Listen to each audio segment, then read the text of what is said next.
Well. Hi, Zachary. Hey, Nathaniel. So good to see you. It's fantastic. You're looking mighty. Welcome to the Moral Combat Podcast. Yeah, welcome everyone. MCPFs. MCPFs. You started Moral that. Combat Podcast fans. Yes. Is what we call. Do we actually have fans on? Do you think We have 3. Yeah, we actually. I think we do have a few fans. Starting to get them. Or is what I've been saying now is more like frenemies. Frenemies. Yeah. Definitely recently we have some frenemies on there. A lot of interesting characters in the comments. And I'm sure you'll see them on this episode too. But that's why that's not why we're here. No. Why are we actually here? What are we doing in the Moral Combat Podcast? What do we talk about here? We talk about religious trauma. Religious trauma. Indeed. So there's some comedy. There's no. It's the episode that was funny. Posted 2 weeks ago before this one was definitely comedic. Yeah. We're actually on a little podcast circuit here. We do every other week, but this is our 3rd weekend in a row. We've been stacking and sitting up across June. from me is another wonderful guest. Yes. Who's here.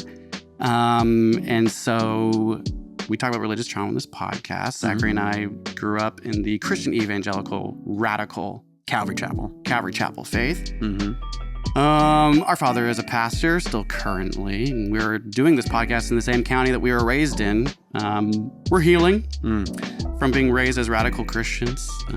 I've been out of church for a long time now, since I was like 15, 16. I'm 33, same age that Jesus was crucified, which is a lot of how this year has gone.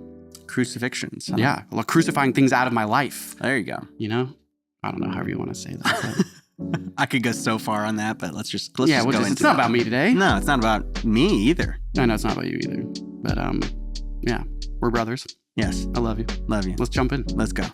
With us today, a very special guest who we've never actually had this happen ever on our show, right? We have people we talk through the internets, the inner tubes. And every once in a while we get lucky enough to have somebody in studio. I know. And the quality's better. You're going to get that 4K sunshine. All the shorts are going to be so much better. I'm nervous right now. I'm like shaky. My heart's racing because it's just being in the presence of everyone's energy is different, which I love because it's more authentic. And that's what we're trying to do here.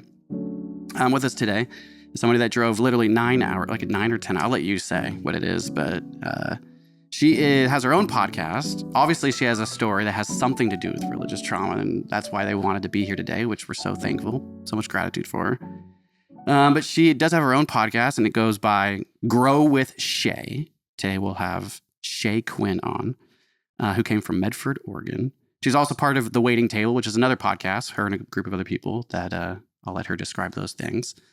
But we're so excited to have Shea, who drove all the long way just to be here. On our podcast. I'm like, why? I'm like, okay, well, here you are. So warm welcome for Shea Quinn. Yes. Thank you. Welcome. You gave us way more credit. It was not 9 hours. It was under 6. Oh, so it's Medford, right? It's like right on the border. It's right on the border. So, but I appreciate that. No, and it was so fun. Like we came down and we drove through all of like the wine country. I'm like, this is so cool. And this is your first time in a wine country? Wow. Yeah. Because I grew up in Los Angeles. And so I know that area really well. But I think I've only been to San Francisco like once when I was 10, never to this area. We just didn't really come to the Bay Area. So I'm like, it's beautiful. I get why people like it here. Yeah. So it was a fun excuse to come and see you guys. I was thinking about that when we were, because we've had this interview planned for like months now, it feels like. It has been a really You had told us, Reed, you were like, I want to drive and be on. We were like, I remember like I called Zach right after. I was like, dude, she wants to drive all the way to us. Oh, no. Get it ready. A lot of pressure. Oh, gosh, no. But in a good way, right? Yeah. Because I know you have a story and that's why you're here. And so we're like so thankful for you to vulnerably reach out to us, which you did on your own, which is, like we found why people want to be on our shows are interesting, because we're talking about our past trauma or whatever. And some people are in the beginning stages of healing. Some people are kind of like deconstructed for many years. So thank you for being here. Yeah, thank you for having me. And I mean, it's just as much to open your home up in your studio. I know. And what are you talking about? We're on the 20th floor in San Francisco. I mean, yes. Open up your studio. I can see the window washer right now. Thanks. Yes, yeah. Oh, the elevator has been broken for months. Yeah, so sorry the about stairs that. were a little tough getting up, but no, it's great. It's great to be here. I love opportunities like that where it's kind of an excuse just to like explore some place new and just like have a good time. And so no, I'm happy to be here. It's all here. about taking those opportunities. Yeah. I feel like it's so easy to be like, oh, well, it's too far. I can't do it. Yes. But then when you just choose to do it, it's like, it's like, special. no, we'll make it happen. We'll drive. And it was great. Yeah. We had a fun time. Yeah, wine country is absolutely beautiful. Yeah. Well, and fun fact, in Southern Oregon where we live, they call us mini Napa there because we have a lot of wineries. So it's kind of fun, like seeing, oh, this is like Mama Bear. This is like Napa Valley where it all started. Have you been to Napa? No, that's the thing. I haven't been anywhere like really over here. Yeah. So. Well, what's interesting about Napa is it's so known. Everyone knows Napa, but it's just this little tiny city. I know. I think we just like drove through, or I think we drove through it, right? Yeah, to get here. And it was pretty tiny. It's like vineyards everywhere, yeah. but like the actual like living and city of Napa is like really, really small. Napa County is really big. Big because of the vineyards. But like county, where people live is like right here. Yeah. It's true. Yeah. It's like major cities. Their downtown is always like kind of smaller and then everyone lives in the outskirts. But I just saw you look off screen because also for the first time in studio, we have an audience. Yeah, I know. Yeah. Live studio audience. Give us a little clap, audience. Yes. We don't have a camera on them. That would have been smart. We should have the GoPro on. No, it's not because then people would know we're in a garage. Oh, right. We have to keep the illusion. Yes. But yes, and then also we have your husband Dylan who's in studio, and then we have my wife Megan who's never sat in studio. She's always like doing something in the yard with the dog or special. I know. And so I definitely feel like I'm on the spot, because I'm the one that edits the podcast. And now I have to edit it now in my head. Like, don't say anything to me. Be judged in the moment. Just kidding. No, we say whatever the fuck we want. That's right. Say it how it is. That's why I like you guys. Well, luckily, thank you. He edits the long form, and so he gets to take out anything he wants, but he also gets to leave in anything he wants. So you have to be on your best behavior. Sometimes I'll be watching. I'm like, you left in what I said, but you took out what you said. Very interesting. That's so not true. What are you talking about? But having to edit that much long form content, I would take your job over yours. Zach's making it sound. I think that what we do in this podcast, right? The stories can be really heavy. And so sometimes I will just unload something that I wasn't planning on. Sure. And then I'll know like in a week I'll have to go re-listen to myself in like this outer perspective. Yeah. And so what's kind of lucky is it's heavy. It's like, it can take me like a week sometimes to edit one episode just because it's like 20 minutes go by and I'm like, this is some heavy shit we did, And but what's great is I can kind of see myself in an outer perspective, and there's some weird level of healing and like growth that comes from seeing yourself talking about your own vulnerable shit or responding to someone else's. I don't know. It's so different. Like when you're in the vibe, like you get something, or when you're in a podcast and you're like talking, you get something so different than when you're listening to it on the outside. And it's like, I learned so much just through the editing of my own stuff where it's like, I don't even remember saying that or us talking about that. And it's like, oh, it's just, it's cool. That's what's so cool about the magic of podcasting. And absolutely. Yeah,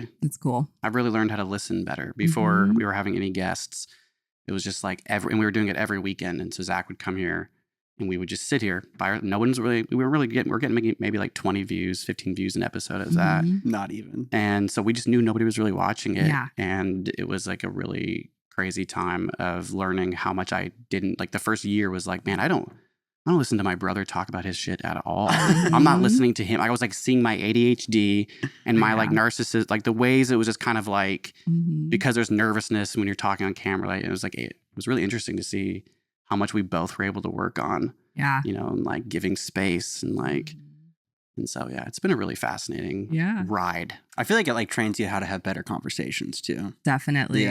Yeah. In the famous words of Dr. Now, do you guys watch My 600-Pound Life? No. He says, the scale doesn't lie, people do. And I feel like the camera doesn't lie, people do. Those that watch the show will get it. It's not as funny if you don't. Oh, that was great. I love that impression. It makes me really want to see it now. Yeah. People, those that, if you know, you know. The scale doesn't lie. The scale doesn't lie, people do. Well, you guys did pretty good, actually, for not hearing it. You're going to watch back and be like, that was pretty good.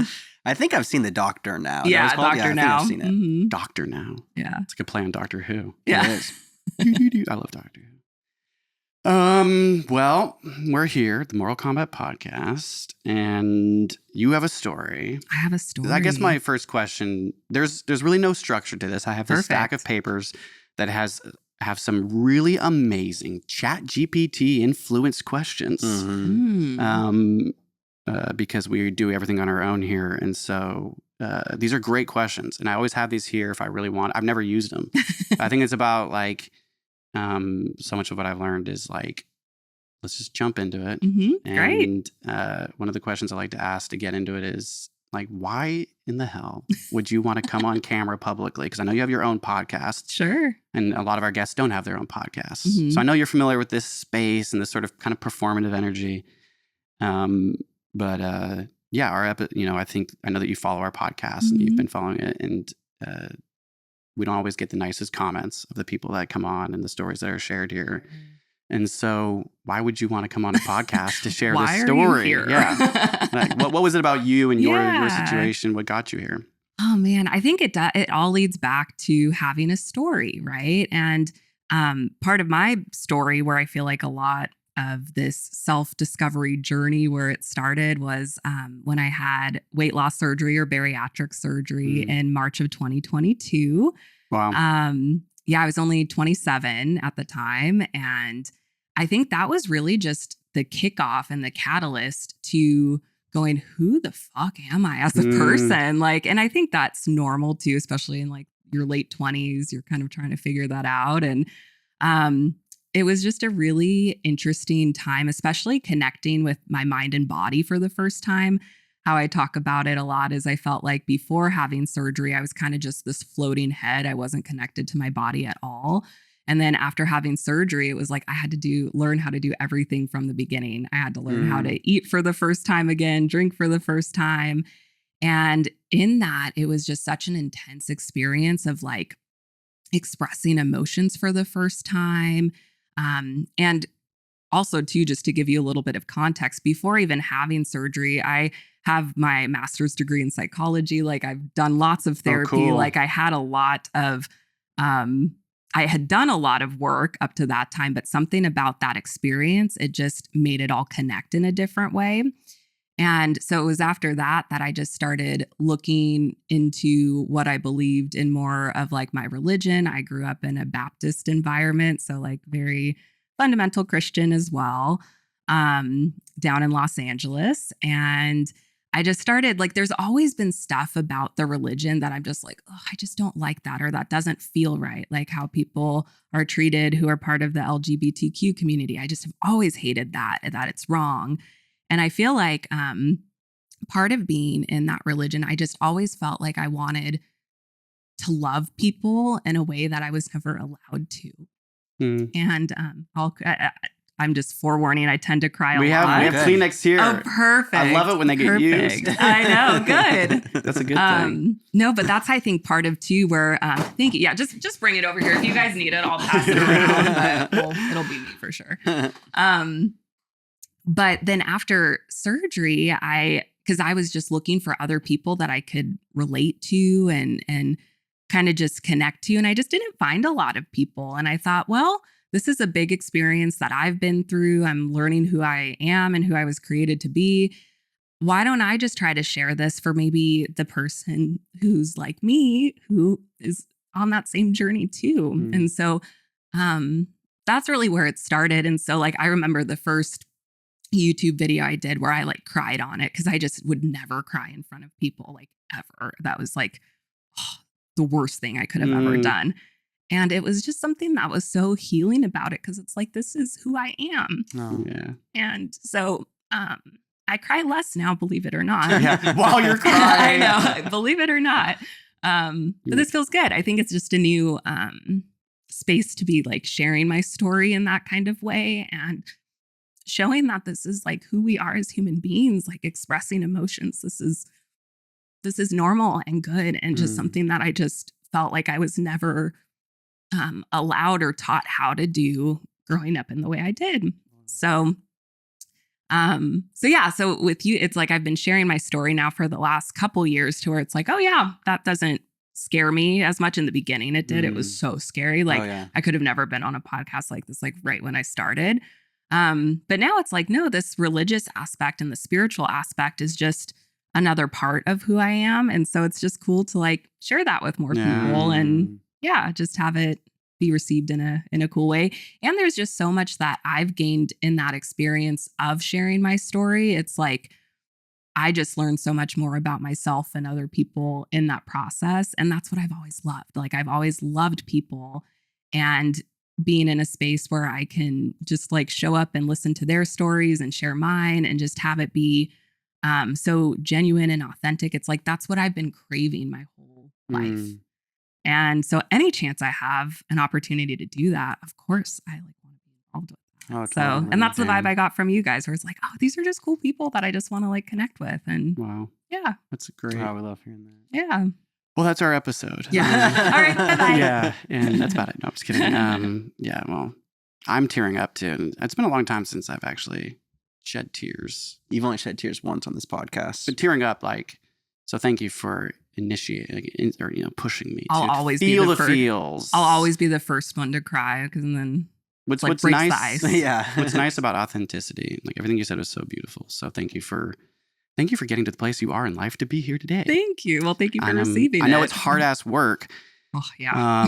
But there's something about that like extreme vulnerability and authenticity with each other. Like we're such communal beings. And I think that especially on camera, especially like in the podcast world, Hollywood, whatever, like it's always about performance. It's always about like being on. And what's interesting about our show here is we are on. We are performing. Like life is a performance. And I feel like I am a registered nurse. And so like the way I present myself like to my patients is up to me.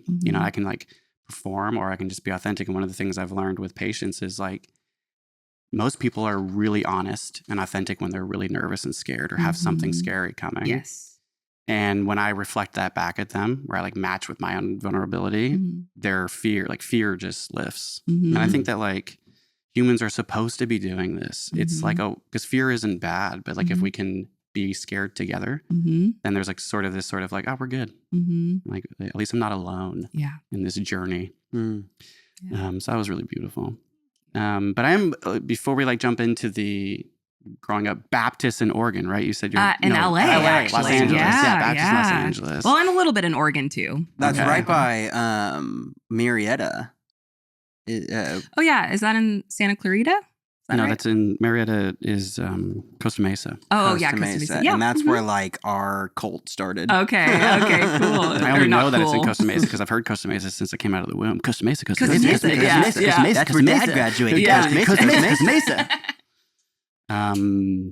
But the surgery that you had, because I'm a nurse and I like pre-op. That's right. And I know that going through what you've been through, which I can't remember the exact surgery you had, but I know there's like months of prep. Yeah. Right. That require like psychological stuff and physical stuff. And like, it's a huge process.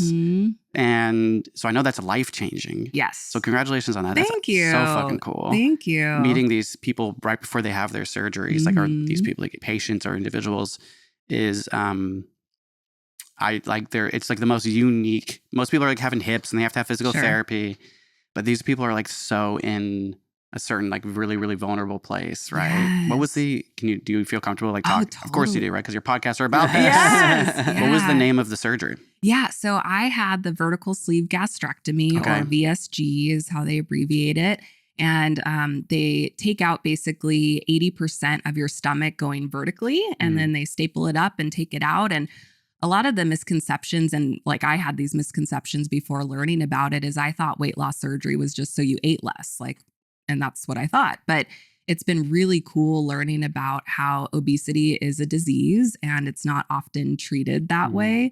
But the surgery does so much more than just making you eat less. Because now I actually eat 2 years post-op a pretty typical diet. But there's so much that it helps with like your metabolism. It helps with your hormones. There's so much that's involved. And so it's been really cool to learn that. And it's such a neat community of people. And I found so much community of other people who have had similar surgeries. And it's like, I think for so long when you have excess weight, you're just treated differently and you feel like you have I shouldn't say, I felt like I was treated differently and like I didn't have a lot of worth coming from a lot of different places. But it's really neat to see people transition out of that period. And there's a lot of work to get there, but then like seeing them really embrace who they are and kind of come out of that shell. And so I actually do one-on-one coaching. It's open for anybody, but a lot of bariatric patients pre and post-op I get to work with, which is so fun. So yeah, it is a really special group of people. Wow. So they took 80% of your stomach away. Yeah. Yeah, Wow. it's a wild surgery. I didn't know that much of my stomach was like holding me back all these years, but it really was. That's a lot of stomach to take out. Yeah. And then over time it stretches and like where I can like eat more now and stuff. But yeah, in the beginning it's wild where it's like I would take like a little sip of water and it's like, oh gosh, like it's so weird. The contrast must have been nuts. Yeah, it felt like being a newborn baby, like as much as what I could relate to that. But it's wild. It's a weird journey. Were you able to see the stomach taken out? Yes. I asked them. I was like, can you please blow it up, or not blow it up, but like they fill it with like gas, I think, or something so you can see what it looks like. So they did. They took a Stomachs picture. are nuts. Yeah. It was so interesting. Yeah. So I wish I could have I wish they could have recorded it so I could have seen it. Like I think that would have you're been all cool doped to up see. too, probably. Yeah. But it was a good experience. I know. You're one of those patients. I am. I'm like, do you think I could take home my extra stomach? Okay, I want to go. No, I want to blend it in a smoothie and eat it. Oh gosh. No. You know, like we'll take gallstones out, and people are like, "Can I have the gallstones?" It's like, I want to put it in. You want your own gallstones? It's getting super popular to eat the placenta of your baby. Yeah. It's been popular. I know, but like it's getting trendy. It's, there's a lot of research that it's just, and you can dry it out, grind it, put it in capsules. I know it's gross, but it's actually really beautiful. It's super good for you. Yeah.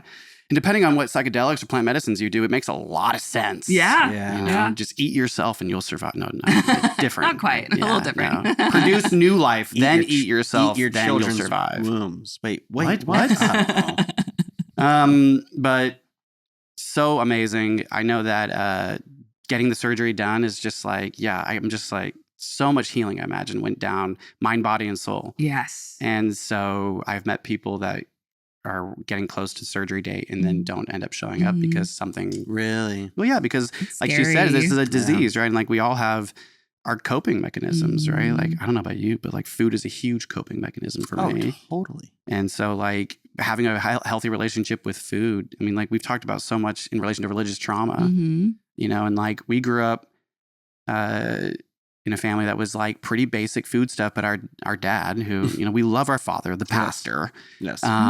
But he was like obsessed with chocolate. Like like Willy Wonka status. Yeah. He would hide. Oh, sorry, Dad. I mean, he doesn't watch this podcast, obviously, but he would hide chocolate and would sneak out like at 2 a.m. and go eat it. Yeah, I'd catch him. Well, that was like a season, but like we were like kids and like, but I think it makes a lot of sense. I mean, I like cereal's my go-to. I have I have peanut butter, dude. But my point is that like there's so many layers to getting that surgery. Yes. And so like comparing it to like a hip surgery where like people need a new hip, right? Like that's a very common surgery. The insurance covers that easily. And they're like, go see a physical therapist. Oh, that didn't work out. Try these meds. Or that didn't work out. Get this shot. Now we'll pay for it. And then, because our country's capitalistic healthcare. And so for these surgeries, you have like endless things you have to qualify for. And like to get to that point to where it happens. And then it's like recovery time. Yes. Just years. And so it's so hard too, because just like it's not recognized in the medical field the way that other diseases or things are recognized too, which makes it even more challenging. It's getting better, but it's like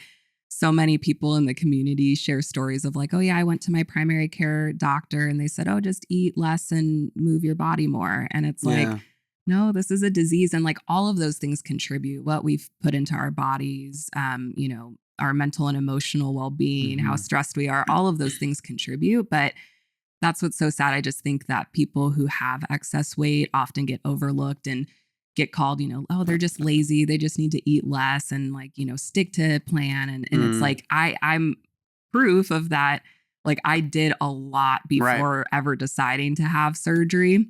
And that's what was so frustrating. It's like, I was doing all those things that I was told to do by healthcare professionals. And it was like, nobody said, hey, these are like, you have the disease of obesity. Here are some treatment options. What do you think about these? And so that's part of what just drives the passion of talking about it. Cause I wish I would have had that. And I'm thankful where I got it done early and advocated for myself. But there's lots of other people who don't have that opportunity. Yeah, I know. And a really big reason what like pushed me into getting surgery was me and my husband had wanted to have kids and we just weren't able to conceive. I got diagnosed with polycystic ovarian syndrome, PCOS, which is becoming more talked about and common. And so that was really what led me into looking into surgery, but it's become like a lot more than that. Right. But I know there's people I talk with where it's like, oh, I wish I would have known to do that because I would have had more kids, or I wasn't able to have kids. And so, yeah, interesting journey. Well, the famous question that comes after that is, how does this connect to your religious trauma? Yes. Right? It's like, all of this, like you're saying, was like a pinnacle in your life was having this surgery, right? Then you were like pleasantly surprised how like awakened, or this rebirth. Yeah. Which is funny because in religion, right, you have like a rebirth in Christ. Yeah. And then when you like, in my experience, like leaving the faith, right? It's a rebirth. That was the rebirth. That's the real rebirth. It was like Neo in the Matrix, you know, like in that water where he's like swimming and looking up, like he's like, you're all on your own trying to like figure out these emotions and the world that's so beautiful. And so, but like, was it 2022 when you deconstructed as well? Yeah. I would say like leading up to that, I started asking more questions and really just, again, like I said, there were just some hard blocks for me where I'm like, I just can't get past that. Like I can't get past, you guys will know the saying, love the sinner, hate the sin. Like I just couldn't get past that where I'm like, I hate that way of thinking. Like it just puts such a barrier on like how I can show up and love people. And I just hate that. So it was kind of just allowing myself to ask those questions of like, and it's scary. Like it felt so scary. But then I think it was more after having surgery, like I said, for whatever reason, it just really connected my mind and my body. And I just started seeing, before I go into this too, like a lot of the words I use are because of like how I grew up. And so like, I think a lot of times as humans, we use different language to describe like very similar things. Experiences, yeah. So some of the language I might use might be representative of like how we grew up and stuff because I just don't know the language, same you know? Here, sister. So I like to caveat that before I say it. But like I really saw God show up in ways that I had never experienced him, her, it, you know, like before, where it became much more of like a spiritual thing rather than a religious thing. And it was just interesting after surgery. I just had all of these interesting spiritual things kind of happen that I couldn't explain. I never like heard about in church, or if I did, it was kind of in like, ooh, that's like woo-woo stuff. Yeah, like don't like, you know, that's of the devil, you know? And so it was really overwhelming in like right after surgery, experiencing some of those spiritual things. And the way that like I like to describe it, it was almost like I had seen rain out of a window for a long time. And it's like, I knew I could describe it. I knew what it was about. And then for whatever reason, after surgery, it was like, I was immersed in the rain for the first time, where it was like, oh, like this is really different than like how I imagined God or the universe, again, whatever word you want to use in that. It was just so different. So, I just had very interesting spiritual experiences of,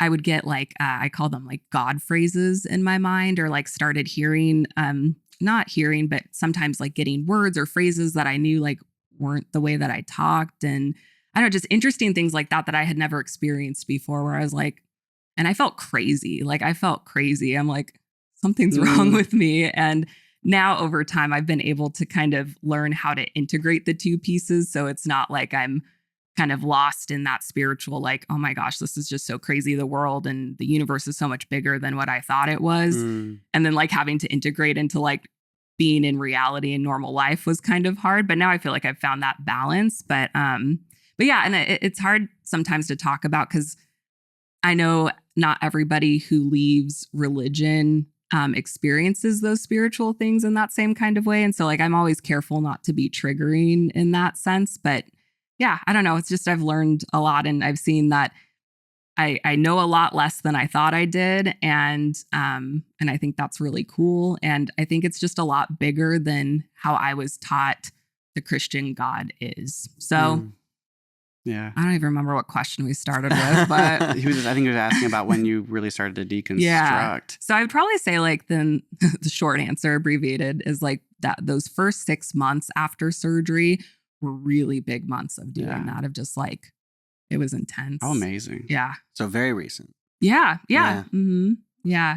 And then in that time, it was like just allowing myself to be like who I really was created to be. And I use that phrase a lot, but I do believe that I was created. And I think just somewhere along the way, it just kind of got lost. And after having surgery, it's felt more of like a homecoming of like a lot of how I am now is very much like how I was when I was like 5 and 6 years old, kind of before the world or the people or whatever kind of ruined it. Yeah. So that's been really fun too. But yeah, so I would say like the first 6 months after surgery, it was like really intense. And then integrating it into like, okay, this is who I am as an individual person. And then on top of that, my husband, Dylan, is here and we got married when we were 15. We didn't get married when we were 15. Sorry. I was like, whoa, let's start there. No. We started dating when we were 15 and 16, but not much longer after. When we were 19 and 21, we got married. That's the way to do it. I know. The only way. Yep, exactly. So not only deconstructing and learning who I am, and not being two becomes one, right? Like we're not one person. We're not one identity. Like, crazy to think about. So yeah, the first 2 years, like I feel like now we're kind of it's like kind of over the hump of like, man, it's been hard. Oh, I bet. It's been really hard. I bet. Was your deconstruction at the same time? No, not really. I started kind of first asking more questions and like talking with Dylan a bit more about it. And then his kind of came a bit after. So that was hard too for both of us in different ways. And I don't want to, speak on his experience, but yeah, it was like just being in different places. And again, I don't know just how we grew up. Like, I just thought like you got married and you had the same beliefs forever. You were always aligned on everything forever. And then what we started kind of looking at is like, okay, the people we know who have had more traditional marriages is what I'll call them, either kind of get to a point where they go on like autopilot, where they're just kind of like become roommates. They're not really like, you can tell they don't even really like each other that much. Or something like major will happen, like, infidelity, or somebody will leave the other. Chaos. Yeah, exactly. And then there'll be like a parting, right? Like a divorce or a parting or whatever. And it was hard for us because we were like, well, we don't really want like either of those options. And we do still want to be together, but we are like really different people obviously from 19 and 21. I would hope we were. And so, yeah, it's been a very clunky process of like needing to do our own individual work to figure out who we are as individual people, and then having to come together and do work together to figure that out. But I think it was just really freeing part of that deconstruction, going, okay, we can actually put divorce on the table. We can put like not being together on the table. And like, not saying that's what we were like excited about, but it was like, do we really want to just be in a marriage because like a religion told us we had to be, or like stay together? It's like, oh, that just kind of sucks. Like, and just not avoiding the reality of that could be a possibility. Yeah. And we kind of got to, or at least for me, I got to the point where it's like, I love you too much as like a person and respect you too much of a person that like, if we're not compatible or we're like not the right fit, like, let's talk about that, because like, I don't want you to be unhappy. I don't want to be unhappy. And I know that's like how I grew up in the Christian religion. It's like, it's not about being happy. Like you sacrifice yourself. Like, it's not about that. So it's like, I still hear those phrases anytime I say something like that. But I'm like, we get to choose like what our life looks like. And I don't want it to be like that. And so, and it's funny because it's like, that was always such a scary idea of like having divorce on the table, because you're not supposed to get divorced. That's really against the rules. Really against the rules, especially if there wasn't infidelity, then it's like, what are you doing? Right. Yeah. And you're talked about in the church. Did you hear? Yeah. They just left. I know, for no reason. Like no reason at all. They just were bored. They just left. Yeah. Yeah. God must have left the relationship. Yeah. Yeah. But the funny thing is, it's like once we gave ourselves the freedom to make a choice, it's like, no, I actually do want to be in this, not because a religion is telling me to, but like, I really want to, like, I really like you, and like, I want to be with you. And there's just been, have you guys seen the movie Pleasantville? I don't know. Sounds familiar. Okay. It's like, it's an older movie now, but it's like essentially these kids from the 90s. They go into like a 50s sitcom show where it's like all black and white. And then they start disrupting it because they're like bringing their 90s bad kids way. I don't know. It's so like, woke. Yeah, exactly. The 90s were woke. I know. But then what ends up happening is like in this like perfect utopia, color starts to like emerge, and it's like people get so freaked out about it, and then they kind of start separating like these people have color, but it's like once they experience emotions for the first time is when it breaks out into color. And I feel like that's just like what my life has been like and in our marriage too, where it's like we were living in black and white, and it wasn't bad. Like there were a lot of good elements to it, but then when the color started seeping in at first, it was like, oh, this is so scary. It's just limiting, right? Yeah. And then when you realize there's endless potential. Yes. So like I think like what I'm hearing you say is like, what a bizarre feeling to bring divorce on the table and just a mature and like healthy option for like this sake of survival. Yeah. With like the mental health and the trauma that comes from like detaching from such in Baptist, right? It's a very radical. Yeah. You marry in the Baptist church, you meet people through the church. There really isn't much choice, right? And so it sounds like one of the things we were taught, like to a T, was that the only reason why romantic relationships work out is because God's in between both partners, right? You actually, if you just rely on each other's feelings, you're going to kill each other. You're going to hate each other. You're going to end up in divorce. Yeah. So it has to be this God. And so it sounds like what's so beautiful, like the picture I'm feeling is like so many different things. Is like if, you know, like you have your version of God or the infinite or whatever, which the beloved, which I'm also like healing and accepting more of everyone's version of that in my own. But if you take this sort of like man, if you will, like structure, that's just such a toxic masculine approach to everything that's to do with life. There's like, it really is like you have to look in the mirror first, right? And that's like you have to marry yourself almost. Yes. Right? Which is like learning how to make your own choices based on your own feelings. And then you see him. Yeah. And you're like, oh, damn, that's who you are. Yeah. And like, so we've seen a lot of relationships that like the divorce does happen because it's sad, right? Because it's like, oh, I would have never have been with you if I knew who I really was outside of this. Right. And sometimes like there's partners that are just like, that love is real from the jump, you know? Like, I guess, what am I trying to say? It's like, not like the love isn't there for most couples. It's just this process of deconstructing there's so much suffering that comes a part of that healing. And we're lucky to have a partner that's like by our side, you know. That's how I feel with my wife is that like since we got together, I thought I was like free from the church in 16 and then like I butchered every relationship before that and was a wild card. And then like I met somebody that like just made me feel seen and also like, hey, by the way, you're crazy and you have some issues and I ain't going anywhere. So figure your shit out. And I'm like, because most people I think, you know, like in my experience was like I pushed them out. Yeah. And I showed them a side of me where they're like, damn, like you got some shit to, and like it's true. And it's that fear of abandonment. All of it. And like, so when you like find somebody that's just kind of like, you know what, I'll try this a little bit longer with you. You're like, yeah. Because it's not like perfect. Relationships aren't perfect.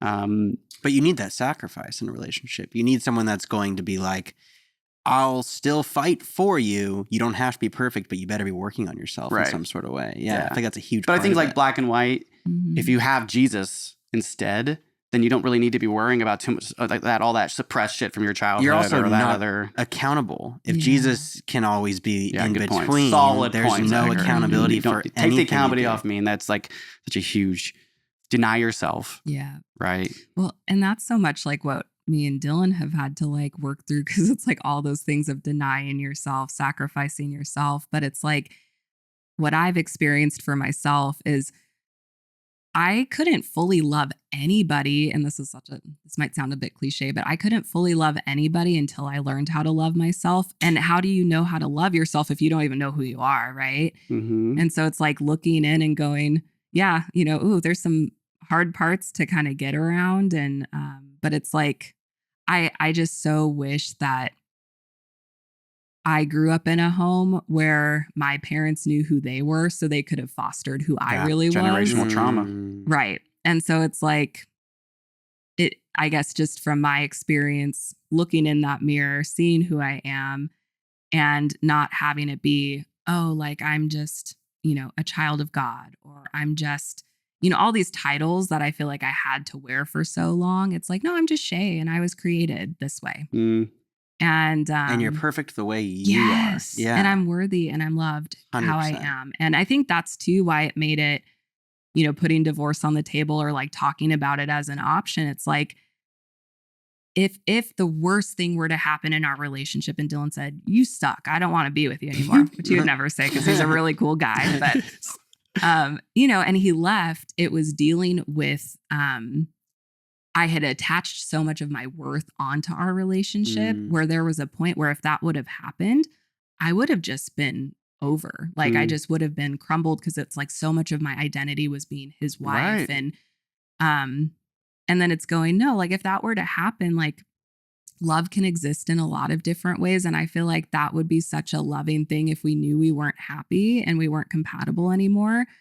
Even in divorce, I feel like there can be so much love in that. Not always, and that's not often what we see, but it's like, I think it is possible. Yeah. But I think what I've seen is people get to the point of kind of no return where they're just like so resentful, hate the other person because they've denied themselves for so long and don't know who they are. And then it turns into just a mess because it's like, how can it not, Yeah. And the self is so important. It's something you said earlier is the religion holds you back from being you. Yeah. And I feel like that's like such a big part of deconstructing is finding who that self is, like almost like relearning your intuition. Yes. And then you bring that into the relationship and either the relationship, like you said, doesn't last or you both kind of grow through with it. Yeah. Yeah. And that's something that's always been a huge piece of me is that intuition. And I've always just had a really solid gut, like where I've just been able to rely on that. And how I was taught is like, oh no, that's the Holy Spirit. That's Jesus. And, yeah. And, again, I think different names can apply for similar things or the same things. So, but yeah, it's been really fun, like going, oh, like I can listen to this. Cause again, how we were taught to, even just in our dynamic, it's like, you can't trust your body at all because it'll deceive you. And that's what's so interesting too. I'm in a phase now of just kind of exploring more of like sexuality and like what that means for me as a woman and all of that. And it's just so interesting how I feel like the church like hypersexualized everything for me. Like, God's a creep. Yeah, right. Yeah, it's like if you masturbate, God's watching. You're like, why? Well, then you can watch all you want. Yeah. It's weird if you really think about it, right? Yeah. And so even that of like learning to appreciate my body in a holistic way has been so cool. And so I think that's why like it just happened after having surgery because it just forced me to be present with like how my body was and call it like baby giraffe syndrome in the beginning of just like so clunky and like I don't know how does this work? And but yeah, it's just felt really nice to lean on that intuition and just be who I am in any environment. And I really tried. Well, I don't really try anymore. That's the funny thing. It's like before I was so like I put myself in the situation of coming to a podcast like this 2 years ago. I would have been so nervous, so in my head, would have had tons of notes down and not saying anything's wrong with that, but I just would have been so in my head about it of needing to perform, needing to show up a certain way. And it's cool, like in situations like these where I can see, oh my gosh, no, like I came in just relaxed. I knew it would be a good time and it was just going to be what it was going to be. And just living in that like peace and ease is like, oh, it's so nice. Like I just finally feel rested for the first time is like the best way to say, where it's just like, oh, I don't have to worry about doing anything at all. Or being perfect. No. There's that hyper perfectionism that I feel like everyone that deconstructs has to go through. You don't have to be absolutely perfect in everything you do. And it's uncomfortable for people when you are. Like that's the thing I've found too. It's like no quoting Hannah Montana now. Nobody's perfect. Got to work it. No, but it's my God. I'm just doing lots of quotes today. But it's true. And I know like I used to think I had to show up in that way. And then like talking with people who are still close in my life, they're like, dude, we felt really uncomfortable around you when you would do that. Cause just that's this weird like energy and high expectation. And it's like, no, the beauty's in the mess, the beauty's in like the clunkiness of it and trying to sort it out. And that's like the fun part and horrible part at the same time too. Yeah, I think like God's in it all. God is in everything. Yes. Like one episode responding to how eloquently you're speaking of your story is beautiful, by the way. But like reflecting back at you 2 episodes ago, I went on a plant medicine retreat recently. Neat. And before the retreat and then after the retreat, one of my new mantras, I was like driving to work or just like looking at a tree, I'll be like, I am God, you are God. Like, it's not new. We are God. Everything. You've been saying that for years, dude. Well, it feels like it's always a rebirth. Life is always a rebirth. Yes. One of the things you also said is, like you don't know that much. And that's an amazing feeling. I'm just like so in love with that feeling too. Yes. Like being born a white man, like this world was kind of set up for me, and learning that's how things have been set up, and my victimization through my trauma, and like nobody understands me, and all of these things, and like how easy it's really kind of been for my like the privilege, has been absolutely insane to like wake up to, if you will. I forget where I was going with that, like the beginning of that statement. The I am God, we are God. Oh yeah. And I don't I always knew what was up. Right? Yes. I'd be like, nobody understands me. And I know that for a fact. I know that I'm hurting because you did this to me. And I feel like the deconstruction from radical religion, or for in this case, Christianity, right, is like, dude, I don't know anything. That is God. Not knowing anything is where God, like God's in between. Like Mother Teresa said, God's in between the pots and the pans. And like, oh, that's cool. I've said this before too, that like as like in my situation, like becoming more aware of how like for most of eternity, women have like ran the world, right? Buried the bodies, cleaned, like in the church, like who cleaned Jesus's dead pulpy body, right? It was Mother Mary. And like, but that's not what the story's about. Yeah. The story's about this who man also figure like found his body when it was being risen is a woman. Right. There's so many women in the Bible that are just not even really accounted for. And so like my point just being that like becoming aware of my situation and how the world perceives me, and the kind of the pocket the church filters us in, right? Men are the pastors and women do all the backup work or whatever, right? And becoming aware of that, it's like, damn, I don't know anything. I was like funneled into this sort of tunnel vision way of life. And I feel like now it's like this whole new world, even though I've been out of the church since I was 15 or like not a Christian since I was like 15, 16. Becoming aware of self is hard ass work. Yeah. And I like totally agree that if you do the work, which like yours was like physical surgery, right? Like you can go and do psychedelics. You can go to a therapist. There's all these different ways. I don't think it's ever one thing. Correct. But having true self-awareness is so relieving and so scary and so like vulnerable. So that inner child, and then like I always like where I'm at in my self-awareness is a lot of my reflections of the hard shit or the chaos is like kind of that 17-year-old side of me. Because I've spent so many years kind of coddling the 8-year-old. Yeah. And so there's like stages and it's a process. And I feel like this will probably go on forever, but like the more you stick with it, the less you know. Yeah.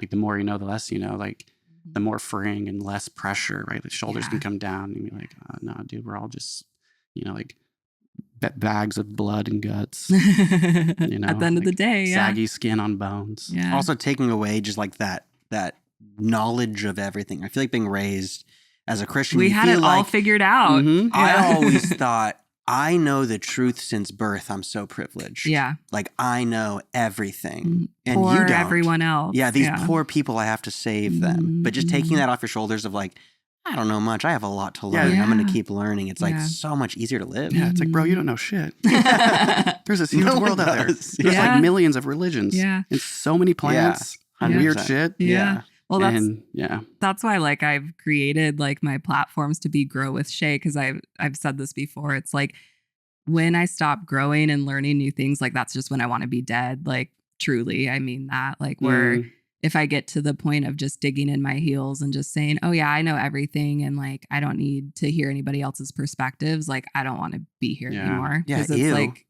boring. But I've had experiences with that with people. Oh, yeah. Gross. Could you imagine being so boring? No, curiosity is like so evolution. Beautiful. We've said this, I forget which guest it was, but it was like one of the things we were talking a lot about is how like evolutionary, just like the concept of curiosity as a human being is the more curious we are as individuals, like not only is that freeing, but it like opens your eyes to just like how endless life and death is happening in every part of life, you know, in the gardens, in the trees, in life, humans are constantly being, and you kind of come where it's like overwhelming. Yeah, it is. Yeah. You know, then you're supposed to just receive. And I think that's what's something like innocent about kids is that you're just receiving as a kid. Yeah, they got it figured out. Like there's so much we can learn trauma, from they're them. like, trauma? No, I won't worry about that till you teach me the wrong ways to deal with it. Exactly. Yeah. And that's what's so cool about just, I use the word intuitively a lot, like living in more of an intuitive way. It's like we're born to be that way. It's just a lot of stuff that kind of fucks it up in the in the meantime. Which I'm kind of like curious how the Baptist church fucked up your experience as a woman. Like getting married so young, you know, and I mean, like, because we're talking a lot about like this amazing healing and growth and like where we're at now. Yeah, what was Los Angeles Baptist? What was it like? Yeah, I know. It's so funny. I was like reflecting on that, and it was so weird because like living in a place like Los Angeles, there's a lot more diversity there, like in comparison to other parts of the world, and yet the religious piece was still Baptist. Like it was still very, you know, black and white, you know, no dancing, you know, like just rules, right? And that's what was so confusing to me because it was like, okay, at my church, and I went to a Christian school all my life too. So like all the way from... You're like cut, copy, paste, here we go. Yeah. Missionary, let's get it. Yeah, I know. Yeah, no, from... kindergarten to my senior year of high school, I've always gone to a Christian school. Wow. And it was so confusing though, because it's like here you see like in more of your environment, like people being open and, you know, lots of different, you know, diversity and stuff. But then it's like, no, but this one religion is the right way, the only way. And yeah, I just feel like I missed out on meeting so many cool people as a kid because it was like, it was very siloed into, you know, people outside of the religion are scary and bad. And can't even see them. Yeah. And for me, I've always been a very curious person, always loved people. That was just so hard because it was like whenever I would meet new people, that would be like on the forefront of my mind of like, how do I like figure out if they're a Christian or not? And like, how do I preach to them and like in like a way that they'll receive it? Like there was just so much pressure. Yeah. So much pressure to be everybody's everything of like, you know, awful. I'm the reason that they're not going to heaven, you know, and so I think you know, having that pressure on me, it just expanded to every other part of my life as I grew up. Right. So it's like, I'm responsible for everybody else's feelings, emotions. If they're mad at me, it's obviously because I'm a horrible human being. And I think that's where a lot of that not knowing my worth came from. Cause it's like, it was so easily shattered anytime someone disagreed with me. Yeah. And, you know, I was primed because I was a people pleaser, other like family trauma, you know, like always plays a role in that as well. But it was like just that way of thinking infiltrated all of my life to where I feel like I got out pretty lucky, where like I'm thankful that I didn't marry somebody who was like abusive and like where I felt that need to people please. Cause like if it was, I just could have seen myself falling into a lot of different scenarios where I feel like I got really lucky landing where I did. But yeah, it's just that way of thinking that. Would you say it's like a victimization, those feelings when you were younger or like growing up in the church, like preaching to somebody and then they'd be like, screw you, Christian? Not so much. Or I didn't take it that way. It was more of like, more personal than like that. Soul crushing. Like, yeah, like I'm a horrible person. Yeah. Like I took it more internally, I think, internal. Of like my identity. And I think it's also maybe too being a woman growing up in the church like that too, so much pressure on keeping your bodies pure, you know, like, so it didn't show up like, oh, I'm a victim in that sense. It was more of like just so much pressure to perform and show up a certain way. It's interesting because I was thinking that because in my experience, and I know Zach relates a lot because we've talked about it from 50 episodes, that's the connection I've made with our podcast, meeting women. And like, that's what we put on blast here. It's why we changed the name of our podcast, was because of this like insane pressure on gender and like how that's affected in religion and radical religion. But that like men, and I'm not like trying to like make this like a scientific statement, but it's just like my experience was men typically were victims. You know, like, how dare you come against me and my beliefs? Now I'm going to reflect in anger or sort of intensity. Yeah. Whereas like the woman's experience was so opposite, you know, like, I don't know. Yeah. It's like, yeah, because me and Dylan talk about that a lot, just because like our experiences are different. I feel like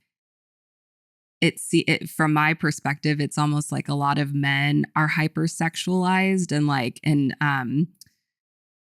are like objectified in that way, and like kind of told like, oh yeah, the only thing that your body ever wants to do is like have sex. So like you gotta be careful of that. Like that's what they teach you though, growing up. Yeah. Zach always brings up that story of the pastor that was like on the stage looking at all of you guys at that men's or that boys retreat. Yeah, it's like 11 or 12 and you're horny mice. All of you are horny mice. Gosh. And it's like, in the back of my head, I'm like, you're like, yes, but aren't we all terrified of sex? What are you talking about? Like, well, and I think those are the kind of categories you fall into. Either you kind of go in that rebellious of like, I'm just going to reject this all, or it's kind of that people pleaser, like, oh no, like I don't know if that's what you're saying, but like, oh yeah, totally. That's how I was. I was more the people pleaser of like, okay, I'm going to follow all the rules. Like if you say I'm a horny mouse, I'm a horny mouse. Like, and I'm going to be really careful. Like it was like, and so I think that's how I took it more. It was like just taking everything that they said as like, this is who I am. Yes. There was no questioning. When people would be like, don't masturbate,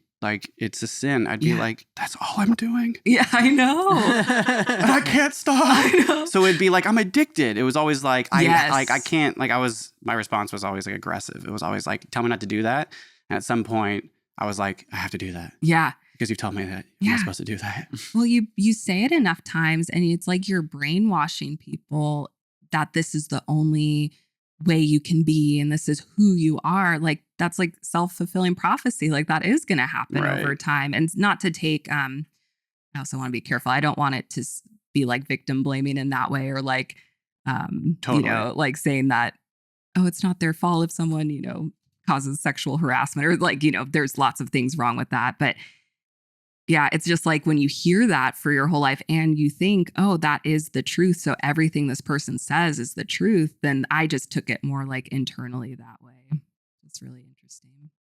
Everything being the truth in the church was like a really big thing for me. Yes. Because then no matter who is saying anything, if they're Christian, it must be true. Yes. And these are people that like just got off meth 2 years ago and they have their lives figured out. Yeah. And they're telling me, a 13-year-old boy, how to be sexual or not be sexual. Yes. And I'm like, well, we're thanks, John. Yeah, we're like, I'm going to keep going on with my life. And that's fact now. It's like everything is perfect in the church. Yes, that's such a good point. And that's what I think is so hard and sad to watch, because it's like I have my master's degree in psychology, so I've done formal education in that way of like, oh my gosh, it's just that the church is such a prime place for like predators to be in, and like you said, like people just that shouldn't be giving advice, like and it's no judgment on like past stuff, but it's like if you're showing up, and I think the church does this a lot, you're showing up in people's lives in a therapist type of way, like, ooh, that is really bad.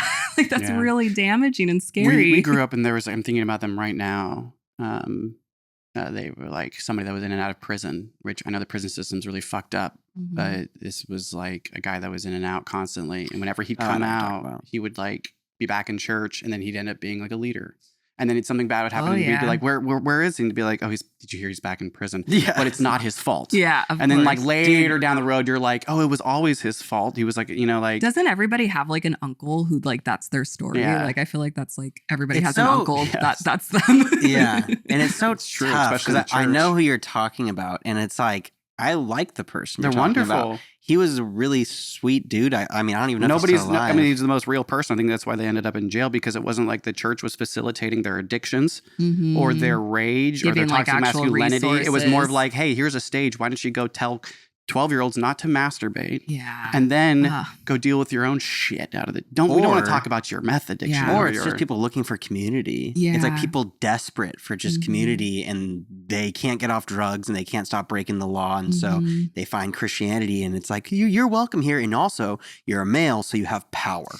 Yeah. And that's scary. Yeah. No, they give guys a lot of power. Whereas like there were certain women, that like we had certain growing up in our experience, women with like mental health, like just we're all on the spectrum in some form, but this was like people that were bipolar, right? That were like counselors in the youth group.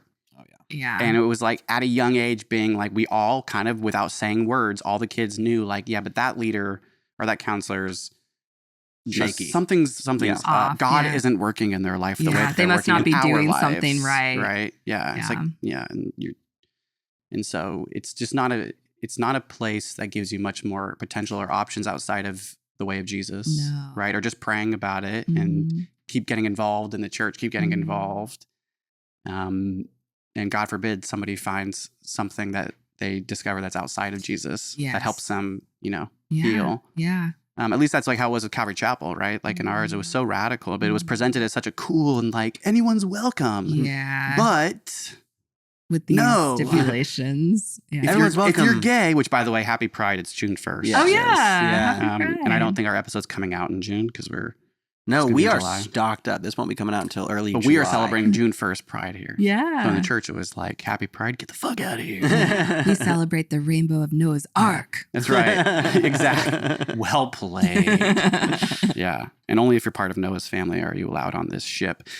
It's a funny story, right? We've said this before on the podcast, like being part of Noah's family and you're on that ship. Could you like imagine like in the ocean and there's just like so much decay and death floating around and you're just like, damn, God really only saved us. It's not fair. So special. Talk about pressure. The God of love. Just death seeping out of the water as earth just dies around you. I don't know. Yeah. Go get a drink with your sister. Like, all right. Sit with a giraffe. I don't think this story's real. Anyways. So we've had many therapists on this podcast. And to clarify, I'm not a therapist. I'm not. But master's in well psychology. educated. Yeah. You have a master's in psychology, right? Yeah. Did you get that at a Christian school or was that at a regular university? So ironically, after graduating from my Christian school out of high school, I went to a very liberal arts college, like complete opposite. And that's where I got my undergrad in psych. And then I got my master's in psych online, but it actually was through a Christian university. Oh, wow. It was Grand Canyon University. They're Christian. Yeah. They tried to get me too. Oh, yeah. She keeps emailing me for like 2 years. I'm like, please. Leave me alone. Yeah. So I did, but like it was online. So I wasn't like seeped in the culture of that. So it's like I did, but I don't really count it, in that way. But that's so interesting. I've never they're always at the hospital. Grand Canyon. There's always like a rep or whatever. They're setting up at a table and you're getting your lunch and they're always like, do you want to advance your degree? Yeah. Yeah. Like, leave me alone. It's the evangelical way of doing things. Right. They are. They're so evangelical. I had no idea, but because the brand doesn't. Yeah. It doesn't like allude to it, but I definitely had like an intro to spirit religion. I definitely had like a religious class I had to take as part of my master's. I went to USF, which is a Jesuit tradition school. And there was priests. I think they were called priests that would always like drive up in their like 8 Series BMWs and Mercedes. And you're like getting out the huge robes. Dude, you were like so rich. I get it. Yeah. Coming straight from the strip club. System. Yeah. He's just like, hey, what's up, bro? I'm like, what's up, man? What's up? Nice to see you, Pope. Yeah.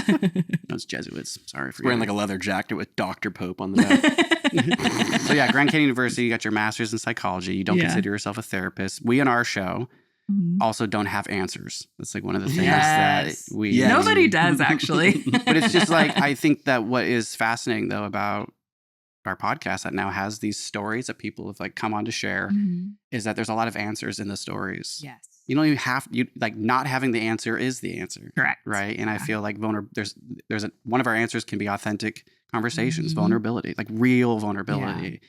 Well, what's it feel like to be funneled as a man into this like very permanent sexual way of being, and how putting women on a pedestal, how does that shape your toxic masculinity? Let's talk about that shit. Or how was it like as a woman being hypersexualized, and having to wear shirts if you were too developed, at a young age. And we had a guest on that she shared her whole story of sexual abuse in the church and how she'd go to leaders and they would do nothing about it. And it was her fault. And I think there's answers in that story. You don't need to know. You just they can like hear that and be like, come on, yeah, let's really talk about this shit, you know? And that's what I think. I just get fired up, and it makes me so sad and angry that it's like, it's one thing to come out of that and heal, and like proud of all of us for doing that. I hate that that's still going on, and it's normalized. Like, and I think that's what I just am still trying to figure out, like how to fit into that and help, because it's like, it's not like this is something that happened a long time ago, and it's like, oh yeah, that was a crazy time. Like, we don't do things that way feels anymore. that way though, right? It does when you're out of when it. you get out of it. But it's like, I'll see like just situations with people that we come in contact with where, you know, they're very much involved in the church. And to clarify too, it doesn't always have to be, or trauma doesn't always happen just in the church, right? But I just tend to see that overlap. And I think it also just kind of hits and triggers when I see it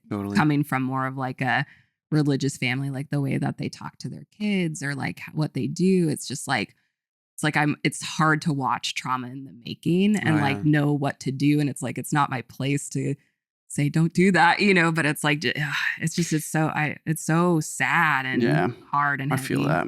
It's really hard not to say things now. Mm-hmm. I find myself, I also don't really associate with Christians as much. Yeah. And my whole friend group is like so not Christian anymore. Mm-hmm. But anytime, you see it, hear about it, or around it, it's like, oh, I can't believe we're still doing this. Yes. I thought we've graduated. Yeah. But we haven't. Dylan and I talk about that a lot because like we're really lucky where we've been able to have, like, we weren't integrated into church. Like we weren't, like, we grew up really religious, but then after we got married, we kind of started separating. Like we weren't integrated in a church. And so, and our family, we have enough distance with, or they're not believers, some of them. And so we've had that time to kind of like separate out. It's not like we lost a huge community making this choice, which is really nice. But like, you know, in our area, we still have a lot of people who are religious or people we work with or whatever. And we'll say that too. Like, it's so interesting being on the other side of like hearing somebody talk and they almost like assume you believe the same thing or like that they're Christians too. And then it's weird being on the other side of like, oh yeah, before when I was in that religion more, I would have been like, oh yeah, I totally agree. And And then now being on the other side, it's like, whoa, that's so foreign. I forget people like believe that, you know, it's like, oh, interesting. And so it's just weird making that transition. But I have found that it's like, now that I've learned who I am, I've lost relationships along the way. And then I've gained a lot more in time too, where it's just like, oh yeah, these are just more of my people now. These are the people that like I feel more aligned with, more safe with. And so I think over time you can build that community, but I also want to acknowledge too that it is so scary to start doing that and to ask questions. And it's a really scary process. And I understand why people don't do it. And I think sometimes I can be a bit judgmental of like, why are they doing that to their kids? Or why are they trusting, you know, like, why are they saying that? And Dylan pointed out last night, we were actually talking about this where he was like, yeah, but like, if we had had kids right when we were planning to, we were still in that cycle and we probably would have like, okay, yeah, I guess the next right thing is to go to church and raise them that way. And then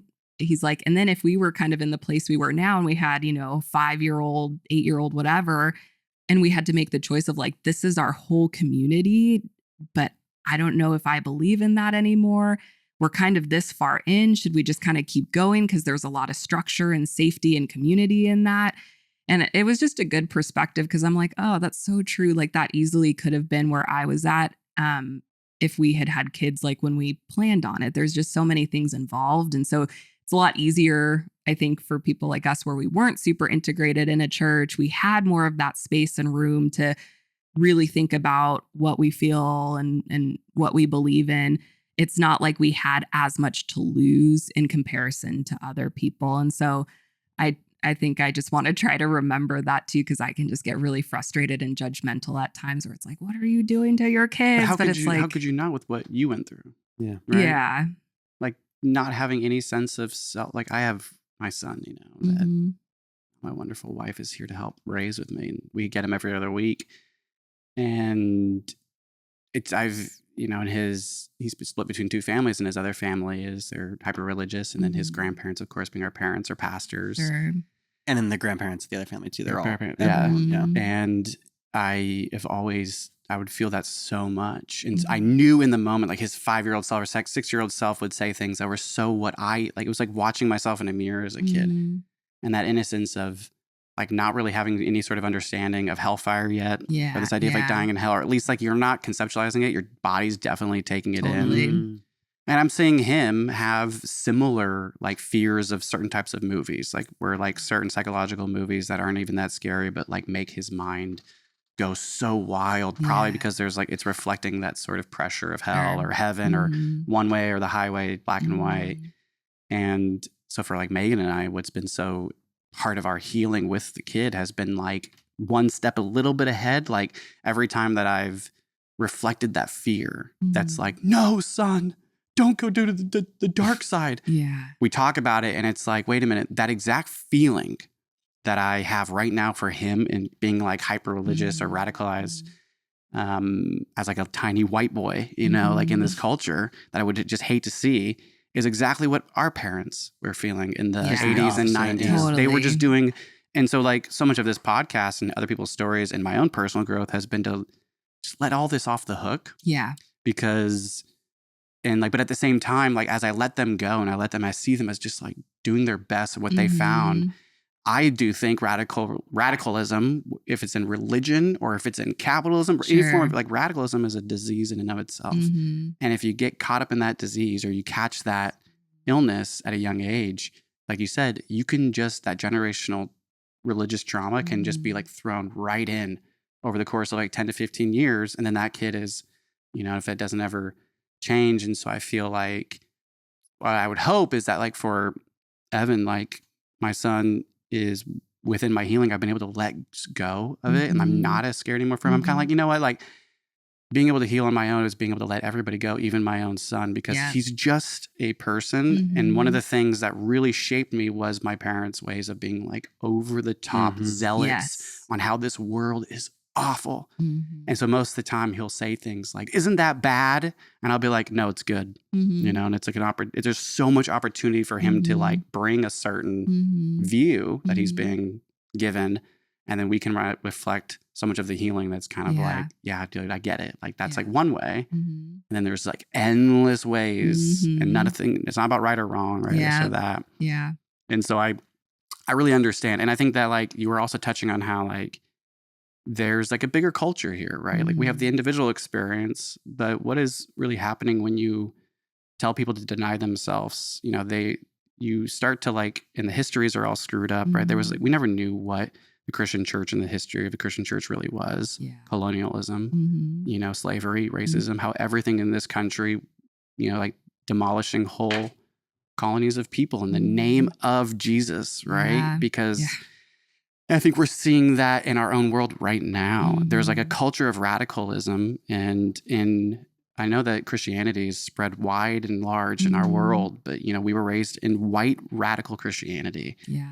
And to become aware of how much we were culprits as kids, right? We weren't making our own choices, really. We were just following the path. And I think like I didn't even become aware of how much this ripples into all of history and how like the sexism and the toxic masculinity.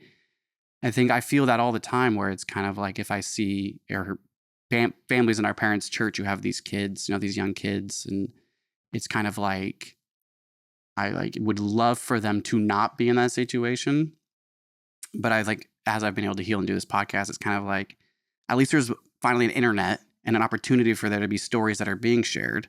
Because I never heard a single story like this growing up. There was no even access. So I feel like there's all this fear of like technology and AI, but for me, I feel like it's actually kind of exciting to see that finally we can get people's stories out, because this has probably been going on, religious trauma and healing and deconstruction.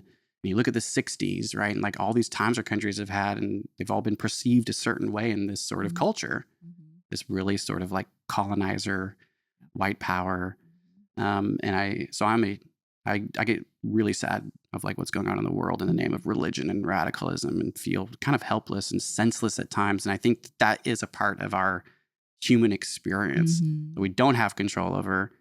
And some people feel their job is to like be dead center on that work, get into child psychology. And we had like Julia on, who's like, she's awesome. That's how I got connected to you guys. Really? Because she's part of the bariatric community. Oh, that's right. That's right. She told us that. And like, she's like going headstrong into masters and doing like research on religious trauma. She's going headstrong into PhD. Yeah. And so like, she's going to change the world. And I never in a million years thought that we would have a podcast. I never wanted to do this, right? To like, we were DJs. We were like wanting to be rock stars. And then like, but then we learned that was a huge part of our religious trauma, like that need to be on a stage, and we had the right music or the right path. And so then here we are like kind of weekly or bi-weekly talking about some really not necessarily always not always what it is perceived to be the colorful story, but in reality, really, this is all the colors, and so. Well, and like, I have to be the one to solve it all, right? Like that. And I know I've heard you guys talk about that on the show before too, but it's that way of thinking that comes a lot of times when you're in a fundamental religion of like, it's on me to do it all for everybody else. Yeah.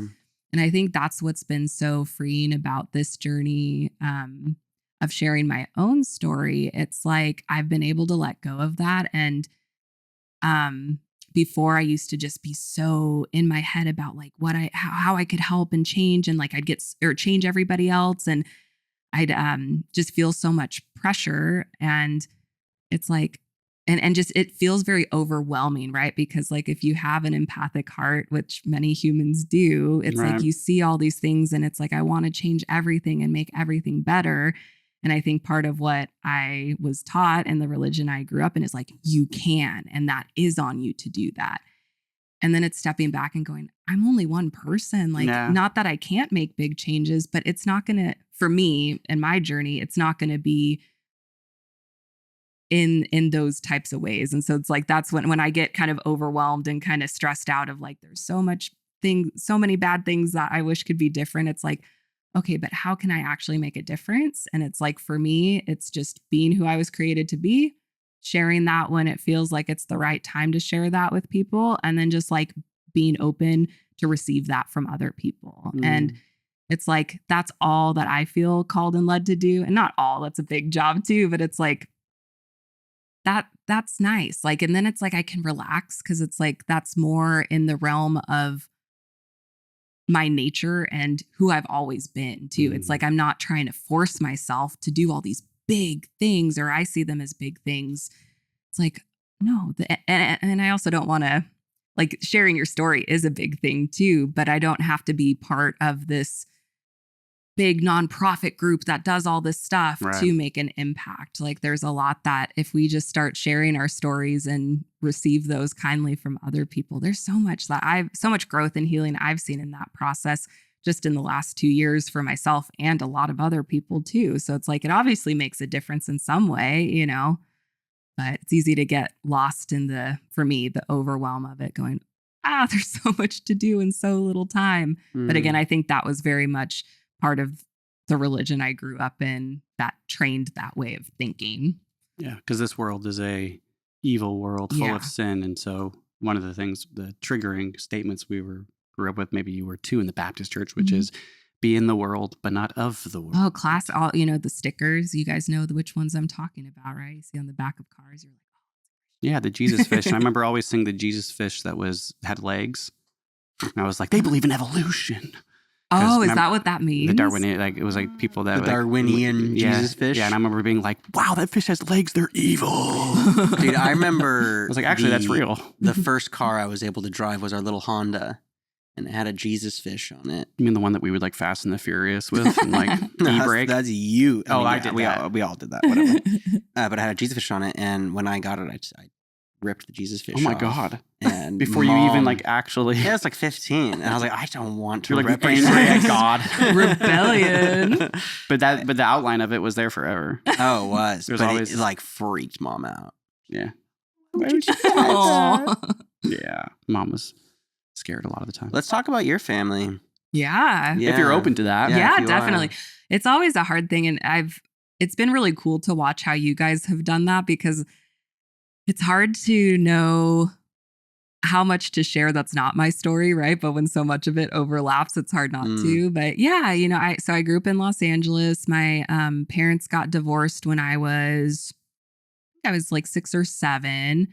My dad had a lot of issues with drugs, and he's okay with me sharing that because he's really open about that. So he wasn't part of my life from like 13 till 23. Wow. And yeah, there's just been a lot of things that I've learned about just trauma and how I grew up. And there's a lot of shitty things that happened. And really, that's why I got into psychology. I was going to do nursing for a while, had my first A&P class, and I'm like, I don't know if I want to do this. What's A&P? Oh, anatomy and physiology. I thought I was saying it because I thought you as the nurse would know. I was like trying to be cool. A while ago, it's been a while. Like A&P, that's right. I forgot that's what we said. Yeah, anatomy, physio, micro. Yeah. It was like the lead up. Yep. Yeah. So I was already getting my undergrad, or I was getting a minor in psych, and then I ended up just switching over to that. But it was like, oh my gosh, they have like names for these childhood traumas that I grew up experiencing. And like, I'm not this crazy person. Like this, it makes sense. And so at that point, I got really fascinated with adverse childhood experiences. Are you guys familiar with that at all? And just learning how trauma as a kid really affects you into adulthood. And so, so I'm an only child too. So it's always just been me. Luckily though, because I met my husband when we were 15 and 16, he has a little brother. So he's always like been my brother too. But yeah, so there was just a lot of codependency dynamics growing up, how I did. And in this journey, it's been really difficult to break away from that and know like what boundaries to have in place with different people. And so I don't have a great relationship with all of my family members. Again, I try to keep it broad, but which is sad. That's not like ideally what I want, but it got to a point where it's like I'm not going to sacrifice myself anymore. Because really you have to be the one to decide if you want to heal from things. Getting there, you can't do it alone.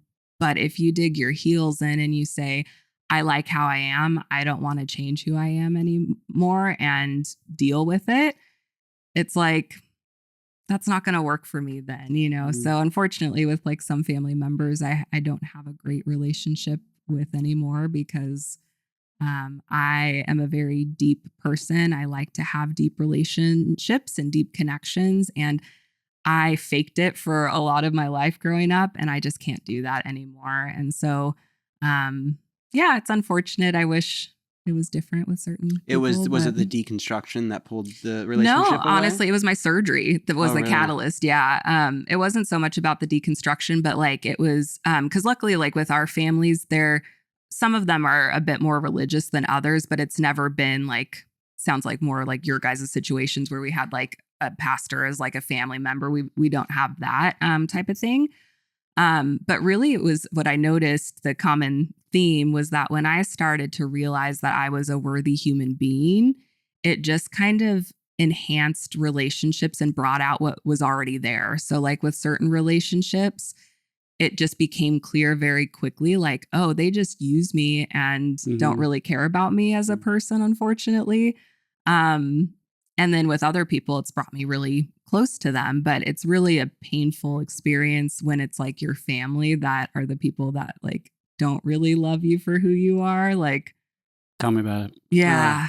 No, I'm sorry. That's so hard. No, we're sorry too. Yeah, it's part of it, I feel. But what's amazing about our podcast is like me and Zach had talked in live time about like on the camera about what it's like for like me setting up boundaries or like him in the act of like we've had very different experiences with our family and how this looks. And so I think like setting boundaries was never meant to be easy. Yeah, you know, it is.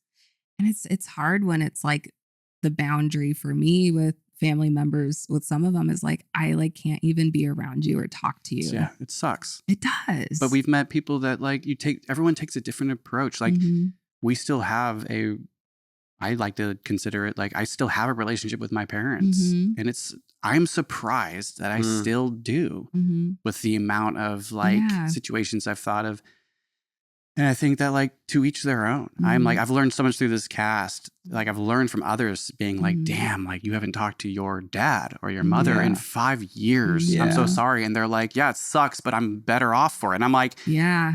Okay. It's actually absolutely 100% true. And I think like we all have to discover what like this sort of like, I don't know, I guess you can call it repetitive trauma, right? Or it's just like in families, we didn't choose these people. Yeah. Right? And I think that's what sucks and is painful is like when it's your family that you're like, oh, you like don't get me at all, which I know that's like a common thing, but like people like parents, I think especially like moms and dads, when it's like, dang, like that's like, those are the two people that I would love to have like a deep and meaningful relationship with. And then when you realize like, they're just not my people. And I just don't think that like if it was any other situation and I just was around them as a stranger, it's like, we just wouldn't be compatible. We don't have like this, like we're not aligned on literally anything to where it's like, there's no common ground. It's like, and what do you do with that? And then on top of that, if you have abuse coming at you or like, you know, toxic traits or things that are coming at you, it's like,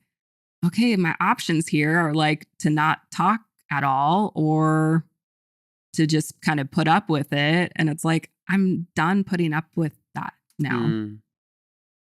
So it's also good like, for you. Yeah, good for you. Hard. It's hard and a relief too, though. It's both. Yeah. Both wrapped in one. Yeah, us doing this podcast is a huge strain in our relationship with our parents. Yeah, I bet. It's added a new level of weight that we've never had before. But it's not like there hasn't been insane stress and abuse or like uncommon ground and rocky edges forever. And in fact, because there's more honesty on the table, you know, it's like there's a line that's been drawn. Yeah. And I like how when you were talking, like I'm the same way. It's really hard for me, I think, like to have superficial relationships. And I think there's like an expectation with family that we're supposed to be the closest ever. But like our parents are the same way. They don't do well with superficial relationships. They like raised us with this insane over the top amount of communication and closeness and every little issue or problem or thing you did, we're going to have an hour conversation that's about God and the human experience. It's always about God. And so it's like, I feel the same way. I'm like, that's what I want from my relationships. Right. And I know that not everyone can give that. But our parents, they need that. We need that. And there's just this radical religious thought, you know, that is like, the question is right now for us, like, are we ever going to be able to get to a place of like real maturity and authenticity? And here we are, another episode. We're just hoping for like, I would love to have a relationship with them that's deeper. And I think that as I heal, the more open I become of that. But at the same time with my healing, the more open I am to setting boundaries that might let me off the hook finally. And if it wasn't for my son, that probably happened a long time ago. But there's something about the innocence of children and how they fuck it all. And it's like, and he's like really helped not just me and my relationship with my family, but like me and my relationship with everybody. And it's like just having realizing that like, oh, I didn't make any of these choices too in my childhood. And my parents didn't make their own choices their childhood. And at a certain point, we do have to make our own choices for our families. And that's been a hard balance for me to like, because I do tend to be a very empathic person of like, I really can see most sides of every story and like empathize with each side.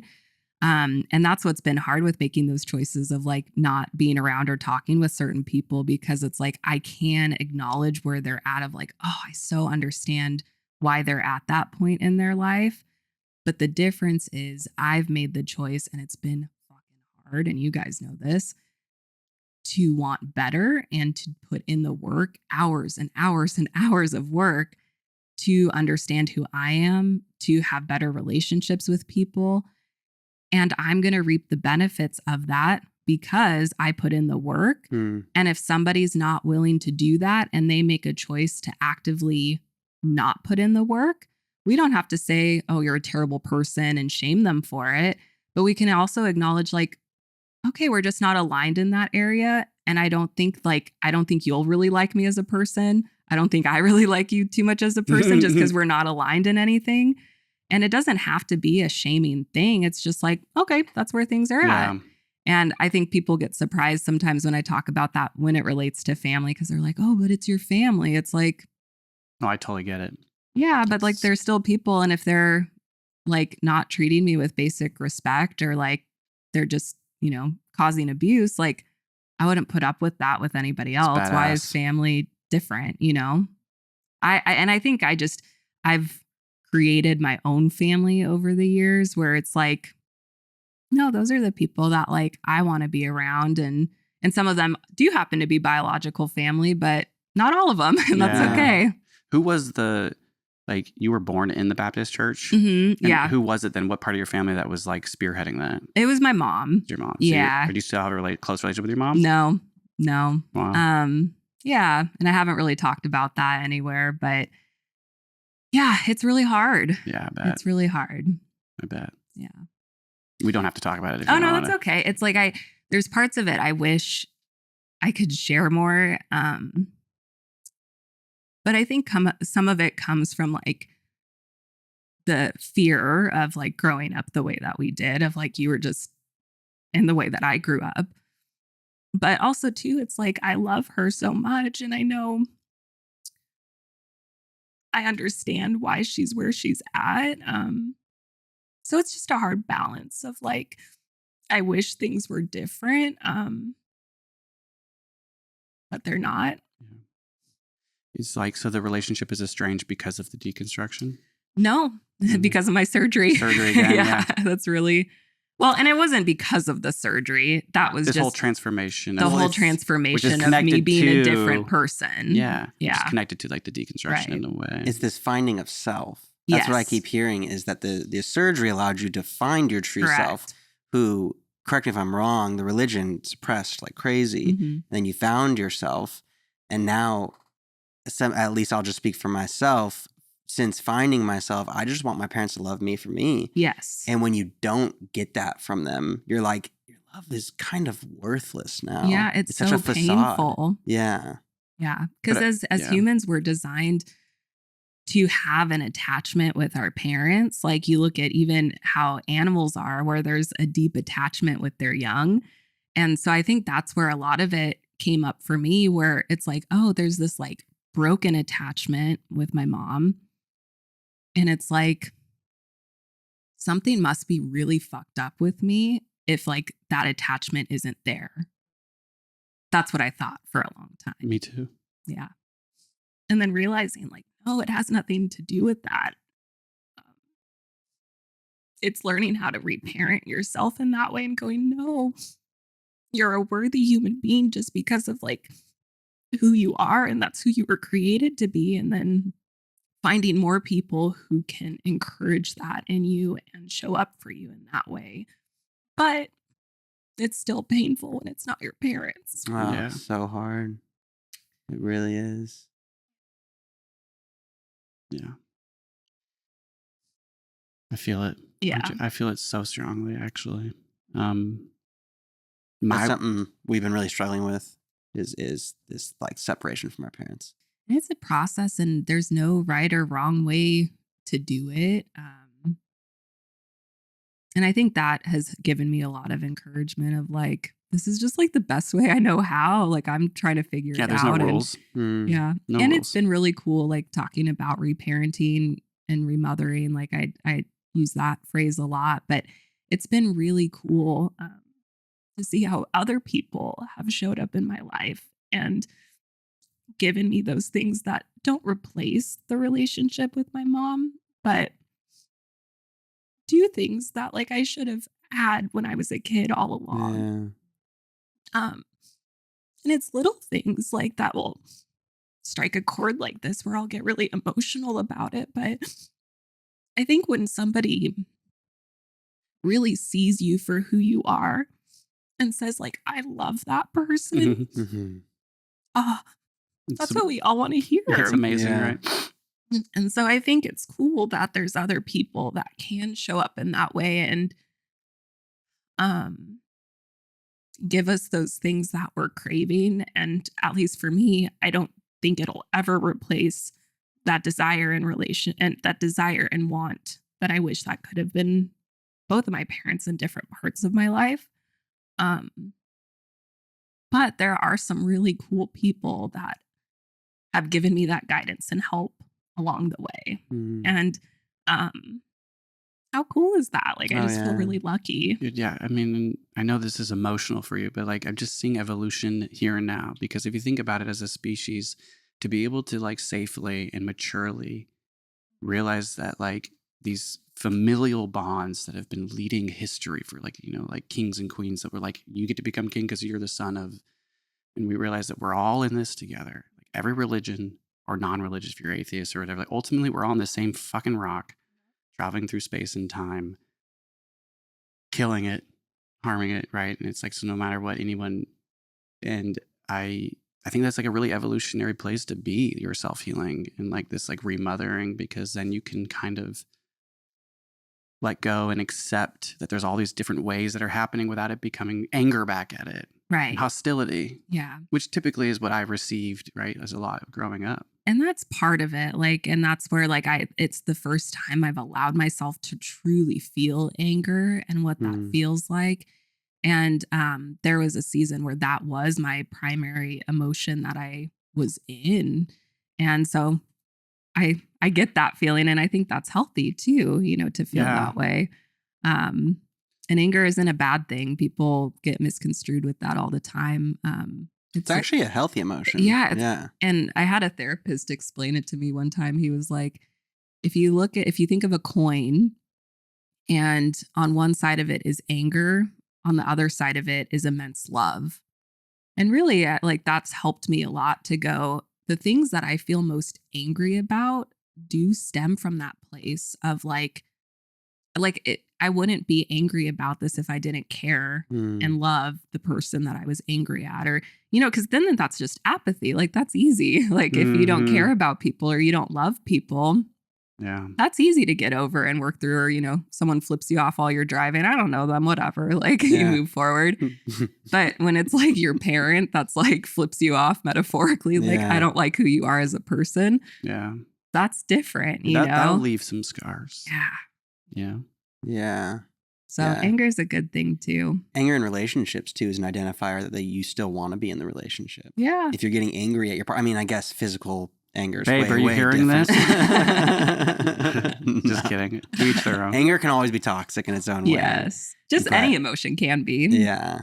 I just finished a social psychology class. Ooh, fun. And just learned so much about relationships. Yeah, tell us what stuff. you've learned, student boy. I learned that anger is not a bad thing in relationships. Whereas, I mean, I think it's just like understood growing up that you're not supposed to be angry. You're not supposed to get angry at someone you love or express that, when really it's shown that when you are expressing that, you're actually just showing how much you love that person. Totally. Not that we should be expressing anger, but it's not an identifier of divorce. But wouldn't it have been nice to be told, here are some healthy ways to express those, all the emotions you're feeling? Totally normal. Yeah. Totally understandable. Anger, how do we express that in a healthy way? Do we want to just like go yell in a pillow right now? Do we want to stomp our feet? Yeah, I'm thinking more as a kiddos, you know, but actually for adults too, I do those things too. But I'm even like seeing my younger self just like needing that agency, growing up in the hyper evangelical faith of like, I just need to express myself and you're telling me to pray. Yeah. I can't express myself, and then just boggles up and we get super angry, especially when you mix alcohol into it. It just blurs the lines. Yeah. But yeah. Well, and I think that's why like it feels so nice to express emotions honestly now, because even I think mine tends to come up in sadness and tears now, but it's because like for so long I was taught like, don't cry, like don't be upset, like we always have to be happy, put on that happy face, don't be, or even like I think about like different religious funerals and stuff that I've been to. It's like those are so hard because it's like, don't be sad, be glad. And it's like there's such an important part in that grieving process. And I think that's a big way to sum up too, even just the last 2 years. It's been a lot of grief of a lot of different things. But that's where like healing comes from, is acknowledging what is actually there and not trying to change it or box it up or put it into something pretty. It's like, no, I'm just really sad or it's painful or I'm angry. And it takes a while though to acknowledge or to recognize those emotions, first to recognize them, then to give yourself permission to express them, and then to be able to communicate that to another person. It's really hard because we weren't taught how to do that. So we're learning things.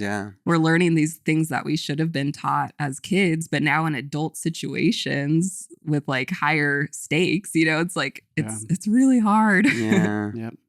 Yeah. And that's why if you're lucky, you have a partner who like has a lot of space for failure. Yes. Failure is a part of growth. It's like working out or being healthy. It's like you're gonna fail. And I think like for me, it was like I've always been so hard on myself. Failure was always like there's no room for failure. Unacceptable. Yeah. And through therapy and plant medicine and like all of the different avenues that I take for healing, it's like failure is such a part of life. Yeah. And so I think it's perceived like, and I think a lot of toxic masculinity has like kind of like overshadows a lot of these qualities that we like are raised to believe in this work focused, like not like work as hard as you can to succeed and have purpose and who are you and like, and so I think there's like a balance of realizing just like how much failure is, once again, that's where God is. God is in that. And those are those moments of like where you really feel the authenticity and like the truth of certain situations and where you get to like have clarity for like a lot of what the next steps are to like, I don't know, fail again, but at a higher level. Yeah. Something. I think your wife had a question. We actually have a question from the audience. From the audience. Oh, I love it. What? Please initiate something. And real quick, because there's no mics, so no one's going to hear that. We need to paraphrase that My somehow. wife, out of left field, my left field is asking, kind of talking about more of the experience that you had building up to your surgery on a spiritual level. Really a little bit more just kind of like, because I know we're getting at like an hour and 45-minute mark, but more of the spiritual experience or that process, because it seems like that's like a lot of what you're talking about. Deconstruction has led up to this surgery, but you were still in the church, right? Leading up to it and building up to it. Yeah, it was like I was still very much in the religion leading up to my surgery. But I would say socially, we weren't super connected in the religion. But it was like, if you asked me, do you believe that Jesus is the only way to heaven? Yes. Do you believe that, kind of the rules I grew up believing in? I was still very much yes. But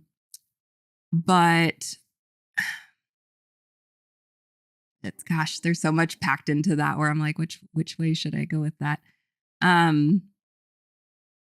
Well, I guess I can share like more of a story that might be helpful in kind of explaining just one of the things that have been transformative in more of like a spiritual way, and what I guess really helped me see the difference between religion and being spiritual.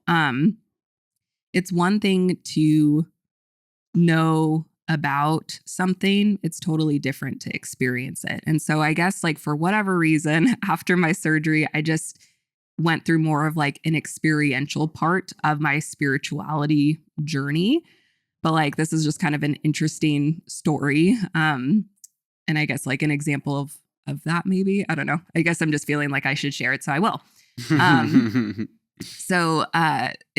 I was in this season kind of just having these different, like I was kind of talking about God phrases that would come into my mind, and kind of blanking on them right now, but different things that I'm just like, where is that coming from? Like, and I think, again, you could probably associate or attach it to a lot of different things. Was it my intuition? Was it the universe? Was it whatever? But I'm just using it. God, like I said, that's the language that like I know well and use. And this one, it was such a crazy experience. So part of what got me into this journey of having surgery was that me and my husband want to conceive. And we tried for several years. It just wasn't happening. And so that's like the big reason why I got surgery, was because of the research involved in that.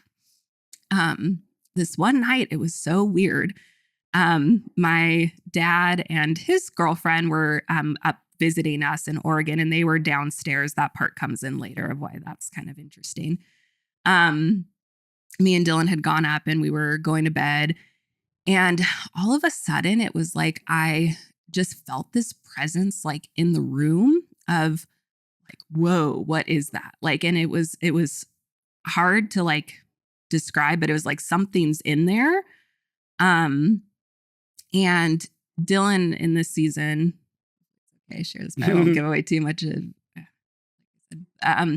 during this season, he was really deep in a lot of like rejection of religion, of like, I don't even know if I believe in anything religious, anything spiritual. I'm just like, I don't even know. Totally get that though. But even he was like, what is that? Like, I feel something. And I was like, I know, right? Like, what is that? And I got like a sense though, like, oh, this isn't something harmful or dark. And I have had experiences where I felt that and it didn't feel like that. And then I was like, I don't know, but I think it's okay. Like, I don't think it's anything scary or harmful. So Dylan went to sleep. I don't know how he went to sleep. He was just like rolled over and was fine. And then it was such an interesting experience where I was like communicating with this thing through my mind, and it was using very different language. Like, it wasn't me making stuff up or talking to myself, which again, you kind of just have to believe what I say, right? Or don't. Yeah. Like, you could justify or say it's lots of different things. But anyway, and it identified itself as Gabriel, the angel. And I was like, that's weird. And in this point, I was still kind of like, I definitely believe there's a God and there's spiritual stuff, but I don't know how much of like the Bible and religion part I believe. Yeah. So I was like, just surprised by that. Like, that's weird. And then in my mind, I saw like this 3D model of, if you were to, well, I don't know if you guys would know, you would maybe know, if you go into like an OBGYN's office, they usually have like, or well, you're a nurse. They have like diagrams of like a pregnant woman, like what that looks like. Ones. Yeah, exactly. So I got that image in my mind, and it was like this hand that went over, and like a baby showed up, and then the hand went over again, and another baby showed up, and then the hand went over again, and another baby showed up. And Gabriel, that's how he identified himself. He said, you're going to have kids, like that's part of the purpose and the plan. And the first one you're going to have is going to be very gentle and quiet, and like the same kind of gentleness that you approach Dylan with is what she'll need. And then you'll have a second one who's going to be a boy, and he's going to be like your spitfire, like you guys aren't going to know what to do with him kind of sense, where he's not going to be like either one of you, and then he's going to come next. And then you'll have your third one, who's going to be more like you talking to me, who's going to just love people and love being just very relational. And then in my mind, I was like, okay, 3 and 3, that makes sense with like the diagram. Mm-hmm. But then he said, but then you'll have a fourth, and she'll be named Joy, and that's who's going to like round it out.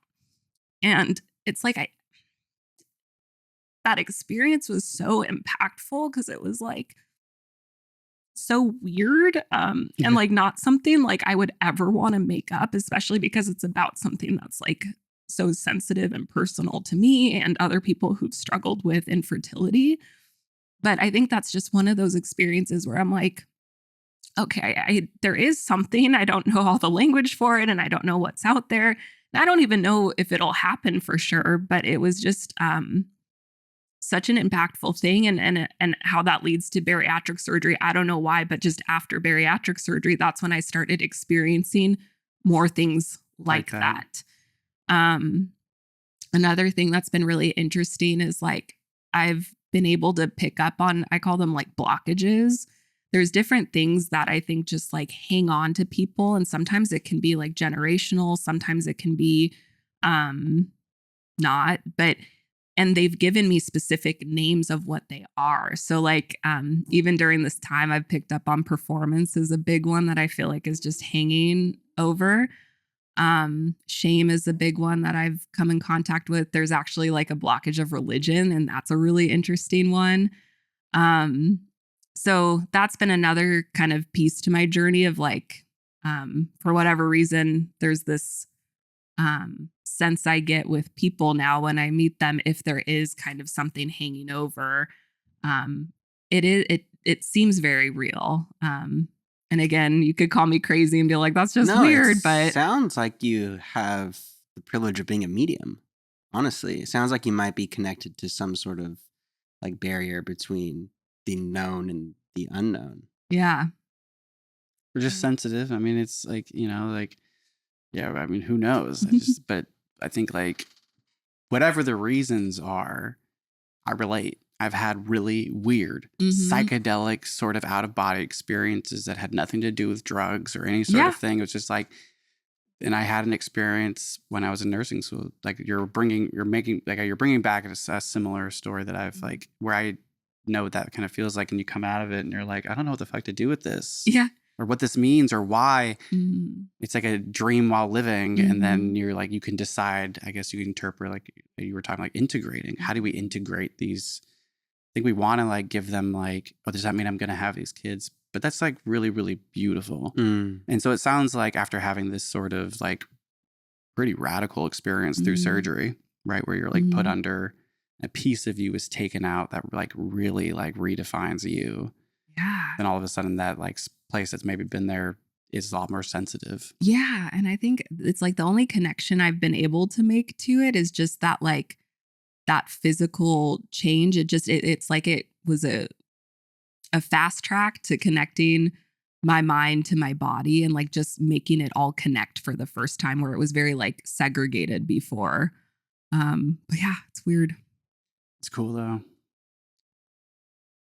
Oh yeah, you're right. Wait, what? I always forget that part. Dylan out of left field now said that your dad was downstairs. See, this is why I keep him around. He's so helpful with stuff like that. This is why. No other reason. Just this one. Just to help me finish my stories. Yeah. So the weird part about that was the next day, my dad and his girlfriend's name is Stacia, and they were like, or Stacia was the one that said, it was so weird last night. I didn't say anything about anything that happened. She's like, it was so weird last night. I could have sworn, or she's like, your dad was on the couch asleep, which is like his natural habitat. That's usually what he does. Yeah. And she was like, I was watching TV and I could have sworn Dylan was downstairs. Like I thought he had come down to get water. She's like, so I kind of saw him, who I thought was him, in the corner of my eye. And then I looked back at the TV, but then she's like, I noticed it seemed taller than him. So she's like, it made me do a second look. And then when I did that, it like exited out through the door. And so I was like, is that the angel Gabriel? I think so. I don't know. I mean, but I just thought that was interesting and kind of another interesting element to it, where she had said that before I had told, and then I told him what had happened. And my dad is a very spiritual person in kind of a fun way. He would be such a funny person to have on your guys' podcast. I'll just plug it there, but very interesting ideas and stuff. You plug it there. Yeah. Ask him. I keep telling him, I'm like, you need to start your own podcast because he's funny. Is he still pretty religious? Again, I don't think, he's very against like organized religion, but very spiritual. So him and I will talk a lot about different experiences that he's had, that I've had. And Megan asks, what did the experience mean to you? I think the first part is like, I really don't know anything about anything. So I think it just kind of reiterated that, where I think it just showed that spirituality and what we experience is so much bigger and broader than the religion that like I grew up in. And it's hard because like part of me wishes that I could just reject it fully, kind of that black and white mentality of like, oh yeah, I used to believe in that religion, but like I totally don't believe in that anymore. But I think it's like shown me like it's just not that black and white and that simple. I think there's just so much more that as humans we want to try to like latch on to, and we want to try to explain. And there's a lot of comfort and safety in having the answers to that. But then it's like there's so much that like we just can't. And it's so frustrating because it's like we want to know. But I think it's helped me just embrace that more of like, dude, I don't know what that experience was or what that meant. If we'll have 4 kids, if we won't have any kids, like I can't guarantee, or I don't know. but like, that's pretty cool. And there's just, I think it's more exciting, I think, living life that way, because I've just been more surprised at like things I used to try to force into place to make happen. Now it's like I just show up and it's like whatever's supposed to happen happens, and it's way wilder and different. Even this conversation is so different than what I could have planned or like expected. I wasn't expecting to share some of the stuff, well, a lot of the stuff that I shared today, and it's like, well, that's okay. Like, so I think it's just, I think those are the main takeaways. Like, I didn't know, or I don't know a lot of anything. And also too, like, I'm not crazy. Like, I think that was what was so scary about like experiencing stuff like that. Because again, I grew up religious, but not taught about spirituality. So that's something I'm still like kind of learning, but it's not, I don't feel like I'm crazy. I'm sure other people could disagree with that, but I do think that's just because we can't quantify it or have it show up in ways that to us prove things doesn't mean that it doesn't exist. And so I just feel more open-minded. And so that's why like now if people have like ideas that maybe are so far-fetched from what I grew up learning about, or like they just am like, or make me go, a lot of these conversations come from my dad where he'll bring up really off the wall kind of things, but I'll never be one to ever say, no, I don't believe that's possible at all. It's just made me more open-minded of like, I can't really see that, but like maybe, I don't know. Yeah. Like it could be, just being more open, and that's felt nice. Yeah, it's a wonderful feeling and daunting. Scary too. Coming out of the religion, it's, at least for me, it took a while to like understand my own spirituality now, because it's been so like hyper fixated on the way you're supposed to be Christian. Yes. And so my spirituality was so defined through Christianity that you let go of that and you start having experiences like this and you're like, okay, so there is spirituality though, or there is this spirit realm or whatever you want to, like you said, like who knows what it really is, but there is something there.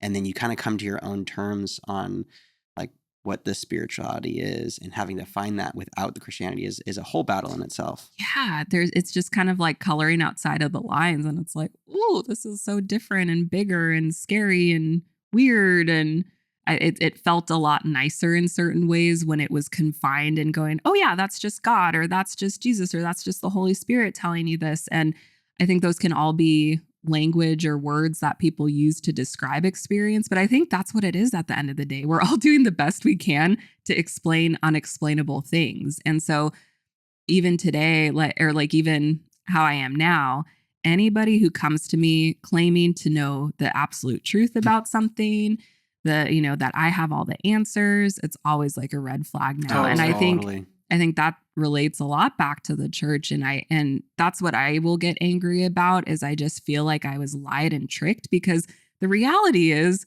nobody knows what happens when we die. We can all guess and hope for different things and say, oh, we've had experiences that allude to potentially this is what happens. But to go up and say, I know for sure this is what happens when you die, I don't know how you could do that. Yeah.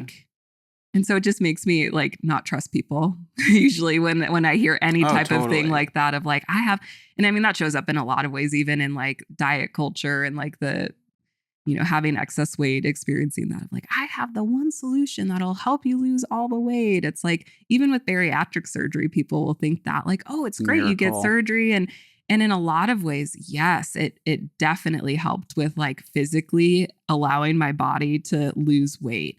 But oh my gosh, there's so much emotional and mental crap. Yes. And I think that's something I've been in a season of grieving, is like, oh, after losing my excess weight, I've lost about 100 pounds in total. Wow.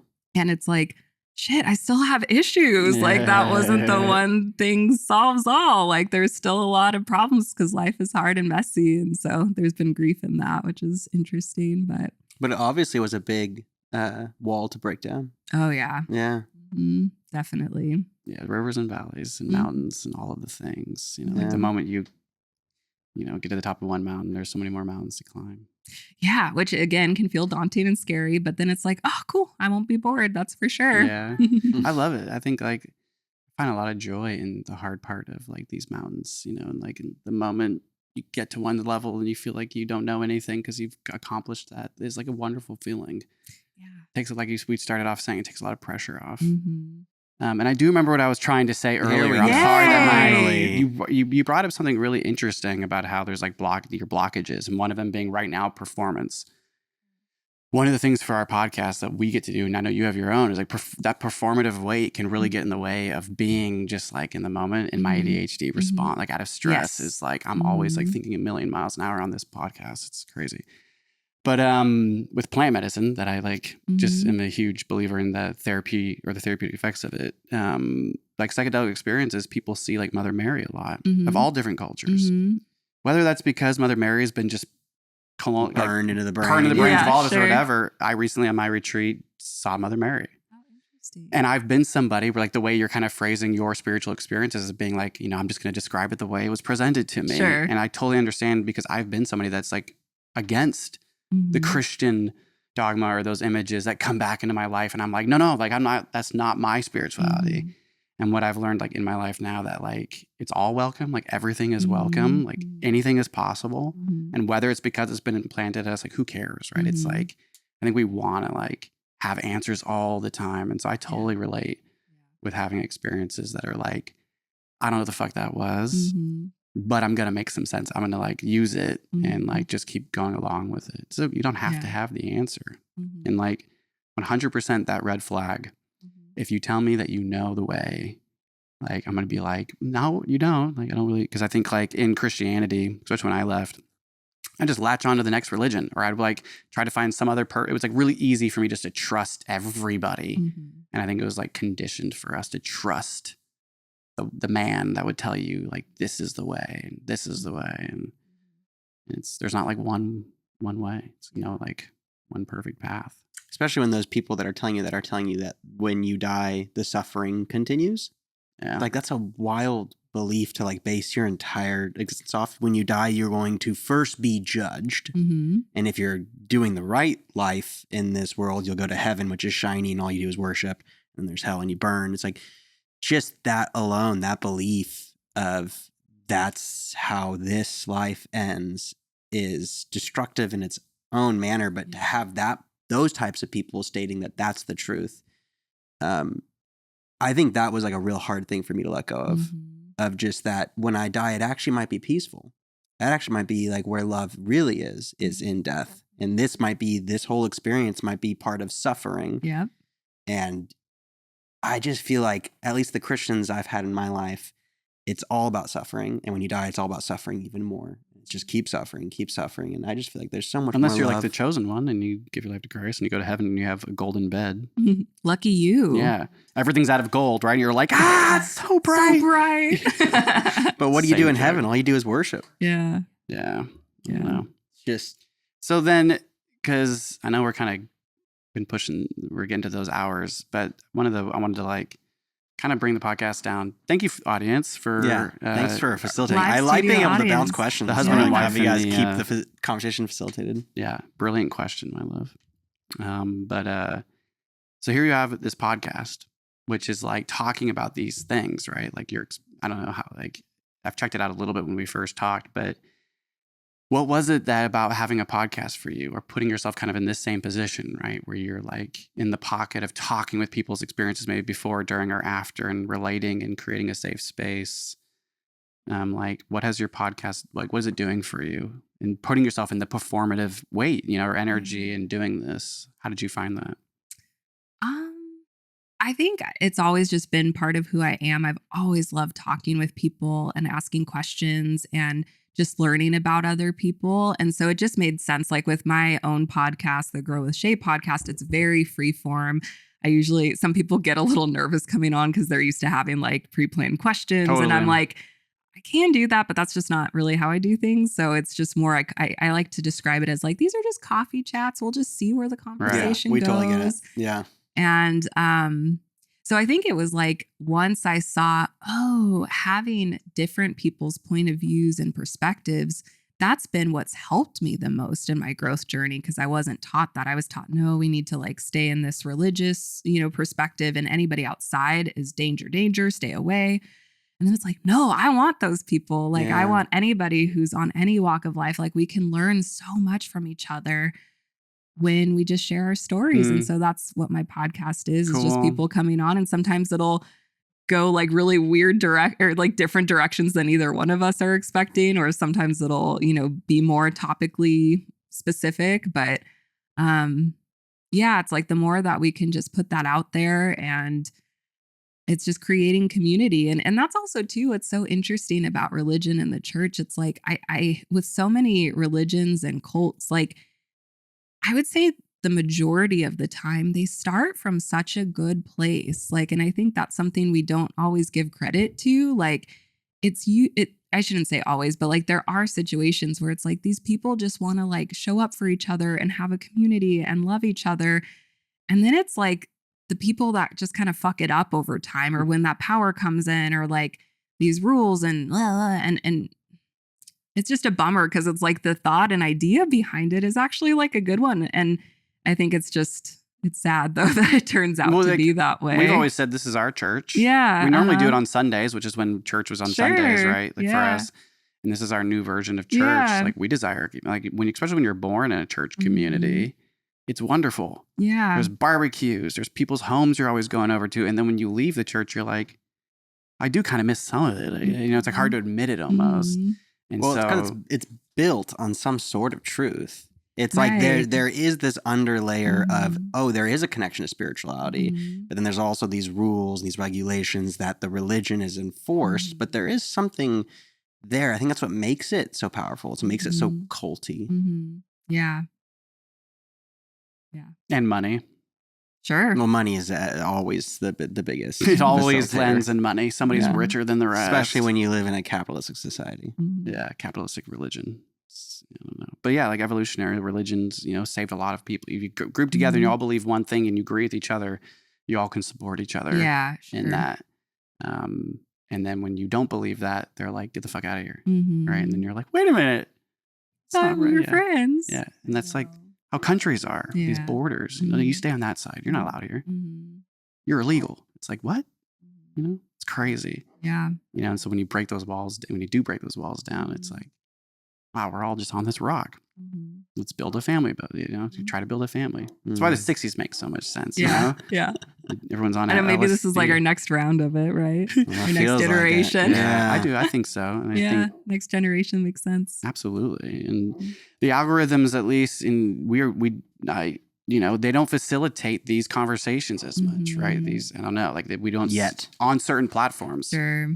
Which, it's like but I think that there's like there's a desire for authentic communication. And like one of the things I love about the camera and hitting record is there's something artistic that happens with humans where we're like, when there's a camera on us, that performative energy can either block your thoughts or it forces which forces you to say, you either hide, which is a truth, like, oh, you just hide under when the eye's on you, you're just hiding from yourself, or you really get it out. And I don't know, like the camera kind of tricks us to like have maybe more powerful conversations, and then it's all there, and then you can put it up for people to watch, and maybe they get something out of it. But that's something that I've like really benefited from myself, right? And having like a podcast is that like I actually really enjoy that pressure because it forces me to like say something more authentic that I would want people to like see me as, and it's like, am I hiding myself? Am I being real?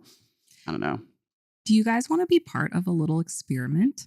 Always. I mean, I always say yes. But I'm trying to learn how to be like, first tell me the experiment. I'll explain the experiment and then you can decide. But so part of like this journey that I've learned, and again, you can keep this in the podcast or not, depending, I guess, how it goes. But I've talked with a lot of people, and those blockages that I was talking about will come up. And like for you, I really sense performance. For you, when you were talking, it's like the religion is really there. What I've done with people, and this has probably been maybe 50 people or so, just over, it was super scary and uncomfortable and like hard in the beginning to like even know how to communicate it right. But I've done this now with probably like 50 people. When I sense those things, I have found that and again, this is just the language I use because it makes sense, but when I pray over them, it like releases. So it can be kind of like an intense experience. Like there's usually what happens after, not like directly after always, but within like the first day or so, there's like these physical expulsions that sometimes come up. So sometimes it can be like diarrhea, vomiting, rashes, things like that. But I know how prayer often was forced onto people who grew up in the religion. And so I just always want to ask for permission. And if that's something you want to try, I'm happy to do it. If that's like not really what I want to do, just know you won't offend me. You mean like legitimately on the podcast praying for us right now? Yeah. Holy shit. I have to touch you. I know it sounds weird, but that's usually part of it. You want to do it? Do you want to do it? I don't normally say no to anything. I don't normally say no to anything. I have to hear consensual yeses in order to... All right. I'm interested. Who are you praying to? I don't know. Okay. I don't know. So it's something... Maybe Zach's right. Maybe you are more like a medium. No, so because interesting. It's something you're tapping into that you don't even really fully understand. Correct. Okay. Yeah, I'm still learning it, but it's like I get this sense, and it's like, it's really weird. Like it'll be like, I'll sense it and I'll get different cues. So like for performance, I usually get this feeling of like, almost like out of my body, and I get panicky feelings sort of from it. And then sometimes if I can't differentiate what it is, usually the person will say it. So like it was funny because in the beginning of the podcast, I was kind of sensing that. And then you started saying the word performance. You said it like 3 different times. And I was like, okay, cool. I know what that is. Or like, I got it loud and clear. And then it was more just recently where I sensed more of that religion one. And then you said that word and it just connected of like, oh, okay, that's what it is. It's interesting because you bring up like, I bring up this retreat I went on again, and it's an out of body and cosmos traveling experience, and you have to face certain things. And I faced a lot of our podcast during that experience. Mm-hmm. And it was really fucking scary. And I kind of experienced a part of what we're doing on this podcast and what my experience has been with our guests and me alone and everything. And it was haunting experience and also very healing. Mm-hmm. Ever since I've been back from my retreat, I've had a lot more performative weight than I normally have felt before. Mm-hmm. And which is very common when you like go off to do these things, is you kind of come back and have to you like reintegrate back in and whatnot. And so it makes a lot of sense to me that you would be feeling that, because I feel it and I'm sensing it. And it's not like a bad thing, but it's more of, I'm so hyper aware of how much I don't want performative weight to be a block. Mm-hmm. It has been a block since I was a kid, and it just presents itself in so many different ways. And so now it's a different block than what it's like. There's less ego. Mm-hmm. So sitting in this chair feels way more like, I feel almost more present in it. And that makes me more nervous at times. Yes, 100%. And that's a common quality that I find with performance as well, because like how I describe these blockages, they're so interesting. Like if you picture that each one of us are like, you guys remember pipe cleaners? Like, did you ever play with those as a kid? You know? So it's like, if we're each one of those like beautiful pipe cleaner masterpieces, there's these thorns that come along and they just get stuck in there. And it's really easy to think, oh, that's part of who I am. But it's something that's completely outside that you need to like, or that it's nice when you get it removed. And that's how I've seen those blockages work, is like performance is something that's just integrated on you and attached to you, but it's not who you are. So it's like, that's what I've found is like, after I pray or do whatever it is you want to call it, it's just a way of removing that. So that's why I've never done it like in a recording setting to where, again, even if this doesn't go on the podcast, it might just be interesting to see if you guys notice anything, if you want to try with the experiment. I'm like talking about like, I am a believer once again in my life over the last 2 years when it comes to literally being open to everything. Right. I don't think I've allowed somebody to pray for me or over me since I left the church, which is like, I think you probably let Dad pray over you in like some of your, but like laying hands, that's like a really big connection. And what's really weird is I had a dream vision of, before I went on my retreat, of my dad in a dream with me, and he used his hands in a sense of prayer. While I was at the retreat, I had a moment of like hearing other people's process, of like dealing with their trauma, and I put my hands in the air, and I was just like, and I've like, that was so like triggering for me because this like the idea of hands on prayer. And so in many ways, like vulnerably, I would say like, I would love to do it with you, not because of maybe what your experience is, but mainly as an opportunity for me to face some of my triggers in a way more of like, you know, like get that nervous system excited about like facing those sort of, you know, things that like I'm honestly like kind of turned against. Sure. But I've learned recently, like opening myself up to these spaces that don't have to do with like evangelical Christianity, that are just what it is like totally, like I believe in crystals now. So cool. Yeah, I know. It's like weird for me to even say it. I know. I get it. Like I've seen it. Yeah. I'm open to it. I'll let you know if I have diarrhea tomorrow. Yeah. It's interesting. Yeah. To see what people like say back, what they have. Yeah. Performative energy and religious weight. Sure. Yeah. Can you just hold our hands? I'll go around behind you if that's okay. Is that okay? Yeah. Good luck. Okay. I'll work my way around. It might be easier maybe to go your way. Yeah. Yahweh, baby. Yeah. And we'll leave this in. We won't leave the probably prayer part in because it's just, you know, I don't know. It'll just be interesting. Yeah. Interesting to see. Okay. Let's see the spirit work through me. I don't know. Doing okay? Oh yeah. Do you have any body sensations? Absolutely. What did you have? Well, I think I'm just reflecting on how much I've been open. I'm calling it, I guess, craniosacral work, that our nervous systems and the ways we hold trauma and the ways we have these like triggers. Yeah, sorry for the maze. Are, as you get back to your seat now, the sensations I'm feeling is more of like it's triggering. And I don't know, like in my journey and whatnot, it's that learning how to be open to these things and then like jumping in, right? It's just like, why not? Like it doesn't have to be like any rules or whatever. But that if you would have done that at the beginning of the podcast, I know for a fact I would have had that weight lifted a little bit. I know. Just because it's putting pressure on the pulse, right? It's like, yo, I can sense that we're having some performative energy here or whatever you're feeling. And it's like, and it's like, yeah, let's fuck this shit up. Let's get a little weird with it. And that like getting weird normally makes things feel a lot less tense. Yeah. Right. And so that's what I was feeling the whole time was just like, yeah, this is really weird, but we've never done this. And that's like part of healing is being open to all of it. And I also think it's really important we really get slammed by Christians on our cast, like really slammed. And I think this is an opportunity to show how open we really are and not hating. Yeah. We don't hate Christians. Like we don't actually, I guess I kind of hate religion, but like we really are like, the whole point of this podcast is to create a safe space for you to feel safe, for you to express your gifts, and for us to be open to your experience and your healing.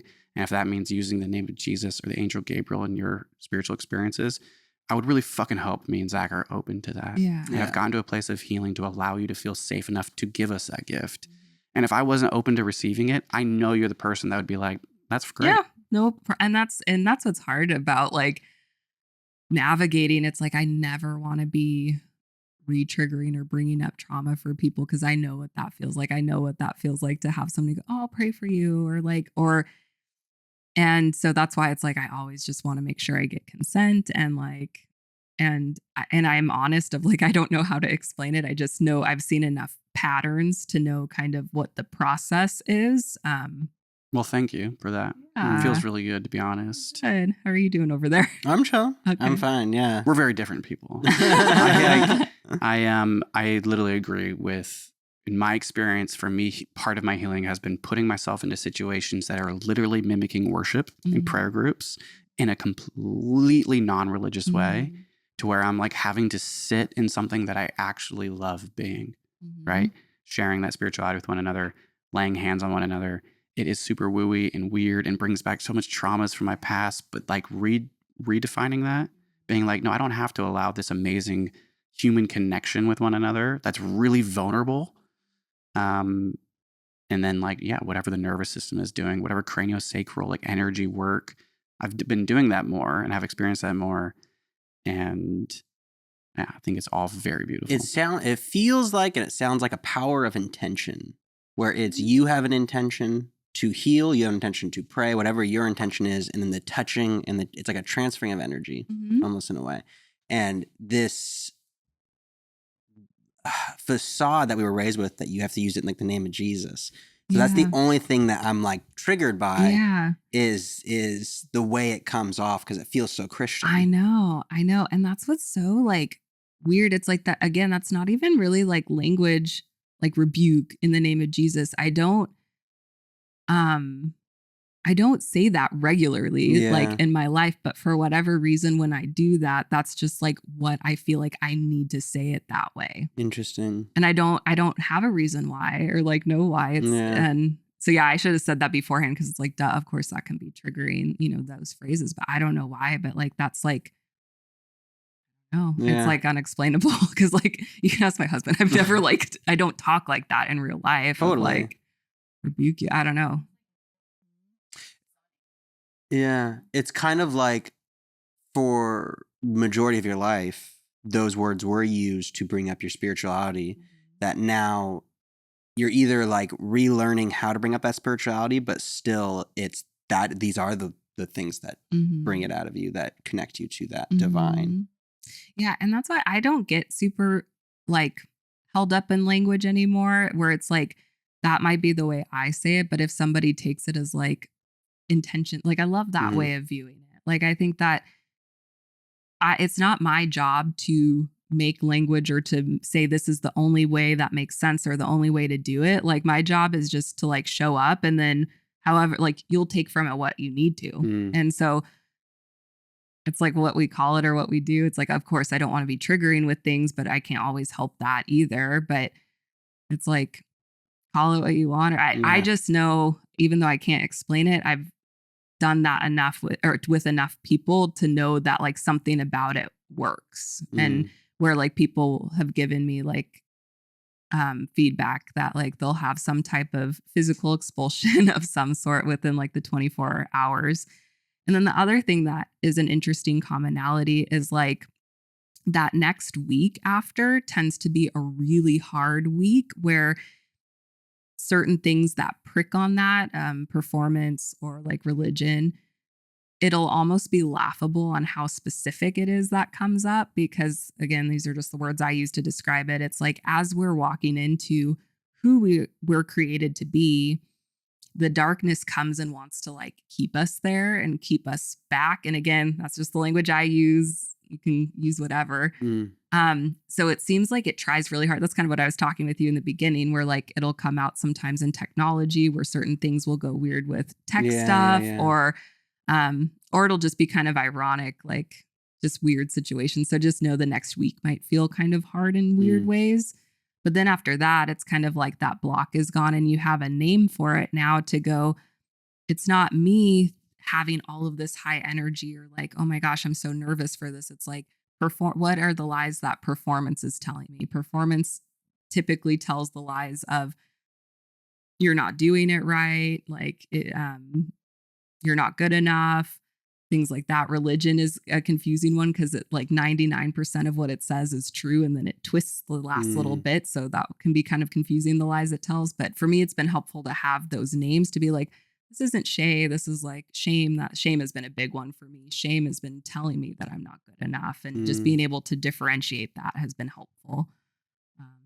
You ever done any IFS therapy? That sounds kind actually, of IFS-y. Yeah, it is kind of similar. I haven't done it myself, but I know a bit about it from like learning and stuff. So like whether it's like one of the ways I think of space and time is that there's really no order. It's like chaos and order at the same time. And so I feel like you doing that, feeling, I don't know, just that intuition, right? To pray for somebody. And I think then like fulfilling that and doing that, then people telling you what they experience. What's interesting is that I've been experiencing some prickly shit about performance this whole last week and since our last episode.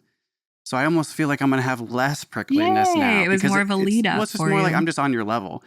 I really am okay with the woo-wee shit. I'm starting to get more okay with the woo-wee shit again. And you even using the name of Jesus. Sure, the initial trigger is like, ugh. Yeah. But what comes right after that is like, Nathan, you just chill, bro.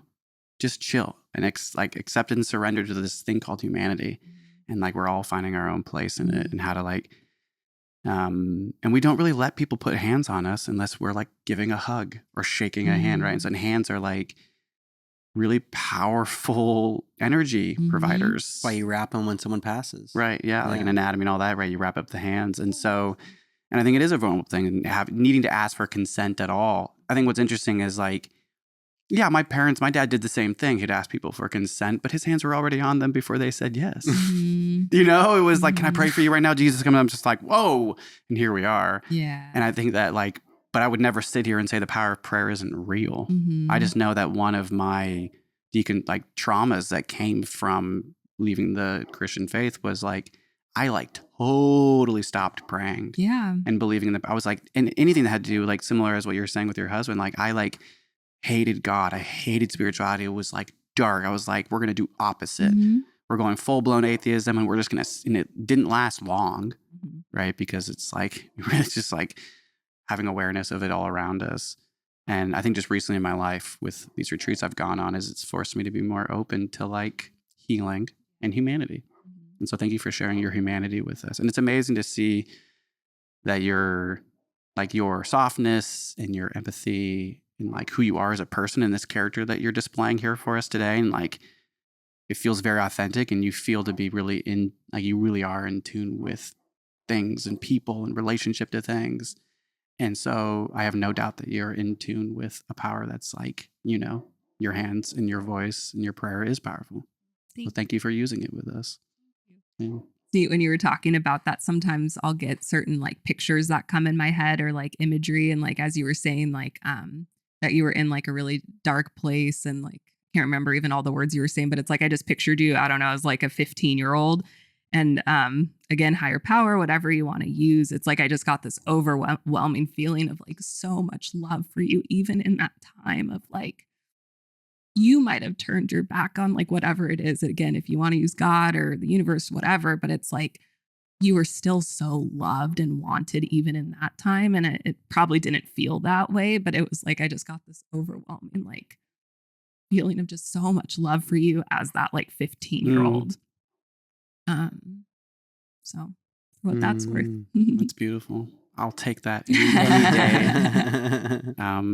Well, let's wrap it up. I think, thank you so much again. We always like to end our episode with Zachary asking his famous question. Yes. Just to kind of wrap it all up, and kind of focuses on what we hope the people seeing our podcast, maybe some of the people seeing our podcast are the individuals that you're going to ask the question about. Yeah. So for everyone else that's deconstructing, you've gone through it, you know how tough it is. Do you have any advice you could give them through the deconstructing process to help them out? I think the biggest thing is knowing that you're a loved and worthy human being, regardless of what you believe, regardless of anything. Like, you're a loved and worthy human being. That's the biggest thing to just know. I know that it feels really scary to ask really big questions and to consider things in a way that you haven't ever considered. And it's okay. Like, it's okay to feel scared about it. It's okay to sit in the uncomfortability. It's okay to say that, like, wow, this is really scary and uncomfortable. And it'll be okay. Whatever you come to terms with of believing or not believing, it'll be okay. And I think sometimes I don't want to devalue the process because it's a big process, but also it's not that big of a deal. What you come to, it's not that big of a deal, and it's okay. It'll be okay. Yeah. Love that. It's all good. Like, we started this podcast off talking about shoulders like this. Yeah. And then now it's like, take it off. I love that. Yeah. Love that. Well, thank you, Shea Quinn. Yeah. Thanks for being here. And husband, Dylan. And my wife, Megan, for being here. Thank you for driving all of that way. My gift to you was a bunch of onions from my garden. I'm so excited about it, honestly. Thank you for taking some off of my... You have too many. But so much gratitude for you coming all this way. Your story is beautiful. The way you shared it is powerful, especially ending it there on performative energy. I really wish we started off there. I considered bringing it up, but it's always a hard thing to know. But the thing is, I just don't believe anything's supposed to be any way. But I just am really happy that you felt safe enough to like call out some energy you were feeling. Because because that's all I want on this cast is to be called out in authentic ways, not for me personally, but just what is going on here in our lives. What are we really doing here? And what are we trying to be in this moment? And so you really brought authenticity and organicness. And I'm just really appreciative of you and finding us and the community that we've started to build, and your podcasts, Grow with Shea, which are these coffee chats. Check that out on YouTube. Everywhere. Actually, no, not on YouTube on that one. Apple, Spotify, and then I have my YouTube channel. And if anybody's interested too in more of like the blockages, I actually have a free workshop that's on my stan.store/grow with Shea, and it's free. It's just 30 minutes kind of explaining the different blockages that I've seen and kind of characteristics, and it comes with a little ebook and stuff, so if somebody's interested in that. Very cool. That too. And then also The Waiting Table, but that's WEIGHTING. Shabada bing, shabada Very boom. clever name. I know. I have to give kudos to my co-host. That was all him. Yeah. Anything else, Zachary? Absolutely nothing. Well, everybody there, in however you're listening or watching to us, thanks for being here. Yes. If you've made it this far, honestly, thank you. Yeah. That means you kind of care. That means you're in the right place. Or you just fast forwarded and listen to the end. That's fine too. Yes. How boring. Thank you, everybody. We'll see you next time on the World thanks, Combat everyone. Podcast. We're out. Thanks for listening. Yep. Bye. Bye. Bye.